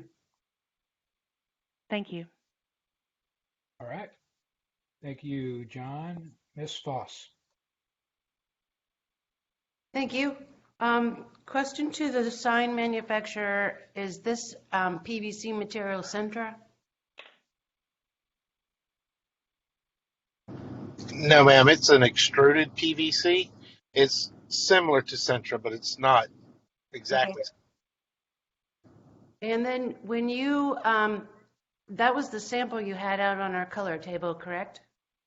Yes, ma'am, that's correct. And that sample had the letters, the dimensional letters were recessed inlaid, but you had a reveal around that letter. Is that your intention on this sign? To an extent, yes. If you look at the rectangle, that is going to be the reveal, which is the backer panel. Other than that, there will be no other reveal around the letter. So are you recessed or inset? They're going to be what you call inlaid, where the 3/4 inch backer panel is going to be, the letters will be cut down into that, recessed into that 1/4 of an inch. And then do you have a reveal around the letters? Or is that a tight fit? No, it's going to be a tight fit. Okay, because the sample that you showed had a space around the letters and it was going to really take away from this sign. And then the only other comment I have is that you call out the panel will be attached to the building with screws. And I think that exposed hardware is not going to look good. I would suggest that you use a cleat mount on the back with the standoff of the same material, if it's possible. Okay, it is possible. What we normally do with our screws when we attach the panels to the building, we go back and paint the screws, the screw heads, to the same color as the backer panel. That way they're not seen as easily. I would really suggest that we all ask you to do a cleat mount. Okay. Thank you, that's mine. All right. Thank you, Kathy. Mr. McAllister. Thank you. Thank you. Just Ms. Foster's brought up some good points as far as attachment method. I'm in agreement with her. I hadn't thought of that. And I shared some similar concerns with Mr. Molesky. It's a big sign. And in my packet, I didn't see, I must have missed it, where it was positioned, but that image that Shay just pulled up was helpful. But it's within their allowable limits. I'm okay with it. It's very large though. But I'm good with it. Fine with the colors. I think Ms. Foss's suggestion on attachment method is appropriate, so I support that. Thank you, David. Mr. Karstens. I'm here. I'm just going to be away from my camera.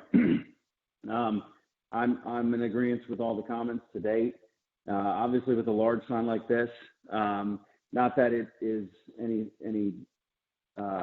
basis, but Enterprise Lane in this specific area where this sign's going to be is pretty well off the beaten path.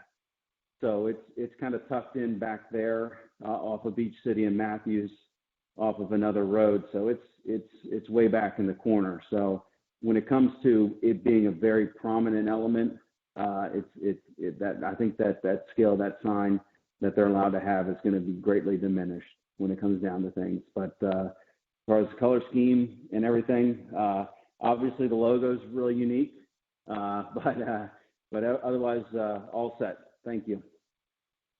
Thank you, Judd. I find myself agreeing with Ms. Foss. I think it looks good. If we could just make sure we don't have screws, I'm sure they'd be well hidden, but rather they be cleat mounted also. On the, Chris, could you go to the image with this where the sign is on the wall, please? That one, okay. Because that was not in the package. Okay, so that's new. Would it make more sense if that sign were centered over the two doors instead of centered between the gutters? Or am I the only one seeing that? It just looks off center to me. Feel free to comment on my comment. Anyone? Are the gutters what we want to center between? Because that's the space. I was going to say I agree with you. I think it would make more sense to be centered between the door, but it kind of feels like the gutter's driving where this thing is. But What maybe, delineates the tenant space? Is that a vertical gutter or downspout um, delineating one tenant space from the other, or is that whole porch and everything I see all part of hemp extraction? I don't believe the gutter is the location that the tenant's space is separated. I'm not sure exactly how far down it goes. Yeah, because along the lines of what Right. Michael is suggesting, even to bring it so it's kind of over that man door, so the top of the sign aligns with the top of the garage door. Something seems like that would be, more at eye level if you're driving up, or a delivery truck, or I don't know whose attention they're trying to attract with the sign, but I would think that pulling it down would be, more appropriate. Yeah, I think you take the outside jamb of both of those doors and you center between the two. So you're moving it to the right, like 1, 2, 3, 4, maybe like 5 ribs or something. 1, 2, 3, 4. But I'm not hung up on that. I think the sign's fine. I was going to suggest the same thing that John said, is we bring the sign to the left, and then we bring it down so the top of the sign lines up with the top of that open garage door. And then you can see it, and it also kind of looks like it is aligning with something on the building. Oh, I see what you're saying. Okay. Because if this, we're probably, we may be beating this to death when we don't have to, but if there were a covering over that, sort of like the one next to it, if that neighbor had a sign, theirs would be centered under that canopy, I would assume. So if they were, either way, I'm fine. If we want to slide it over, I don't know if I'd go down though. Would you go down too? If I may step in real quick, Yes, the you may. tenant space goes to the left side of that door, on the left under the canopy. He extends about 5 feet past that door, which is the end of his space. So the end of hemp extraction is like where that light fixture is next to the gutter. Where's the wall behind there? Is it to the right of the fixture or the left of the fixture? Way to the left. His Way to the space left. ends Okay, gotcha. canopy Okay. about 5 feet past half door. Okay. All right. All right. Let's just build some kind of consensus here. Let's. Anyone? As good as it is. Debbie shaking her head yes. I could be convinced either way. I mean, Okay. Just center it between the gutters. yeah, I'd be fine All with right. that. John, you okay with that? All right. All right. Okay. Any final parting comments? All right. I'm going to make a motion for hemp extraction sign DRB 000396-2021 for approval with the following condition: that the sign be placed on cleats so the connection is hidden, in lieu of screwed and painted. Do we have a second? I'll second. We have a second from Ms. Foss. Teresa, could you do roll, please? Yes, sir. Ms. Fox, Yes. Mr. McAllister, Yes. Ms. Remke, Yes. Mr. Molesky, Yes. Mr. Karstens, Yes. Mr. Gentleman. Yes. So passes unanimously. Thank you, Trey, for your time. Thank you all for your time. And now we move on to board business. Review and approval of the letter to the town council regarding building height limits, setback standards, and buffer requirements. Chris, do you have anything to add to my intro there? Yes, sir. Just a bit of housekeeping. I think you originally had it addressed properly and staff changed it. And then I think it needs to be changed back to what it was. But all that having been said, the DRB letter should be addressed to town council and planning commission with a CC to the town manager. And staff will take care of that. Okay. Sounds good. Did everybody have a chance to read the letter, or Chris can share it up on the screen if you haven't? I made I expanded on the 3 projects, and I changed the inner buffer to be a little more non-committal, but say that it should be related to the building height. I think those are the only changes that I remember. And if everybody, we won't go person by person. If anybody has any comments, just raise your hand and let me know.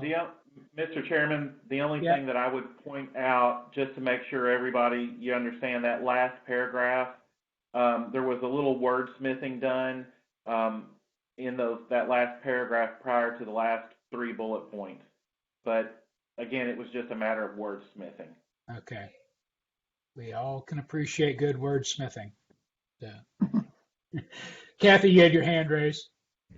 I just would like to say that I think you did a really good job, and I approve of the letter, very much so.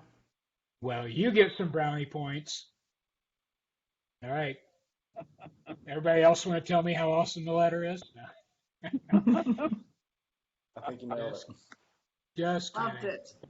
All right, so we will do a formal vote to forward this letter with the change that staff had recommended to be addressed to town council.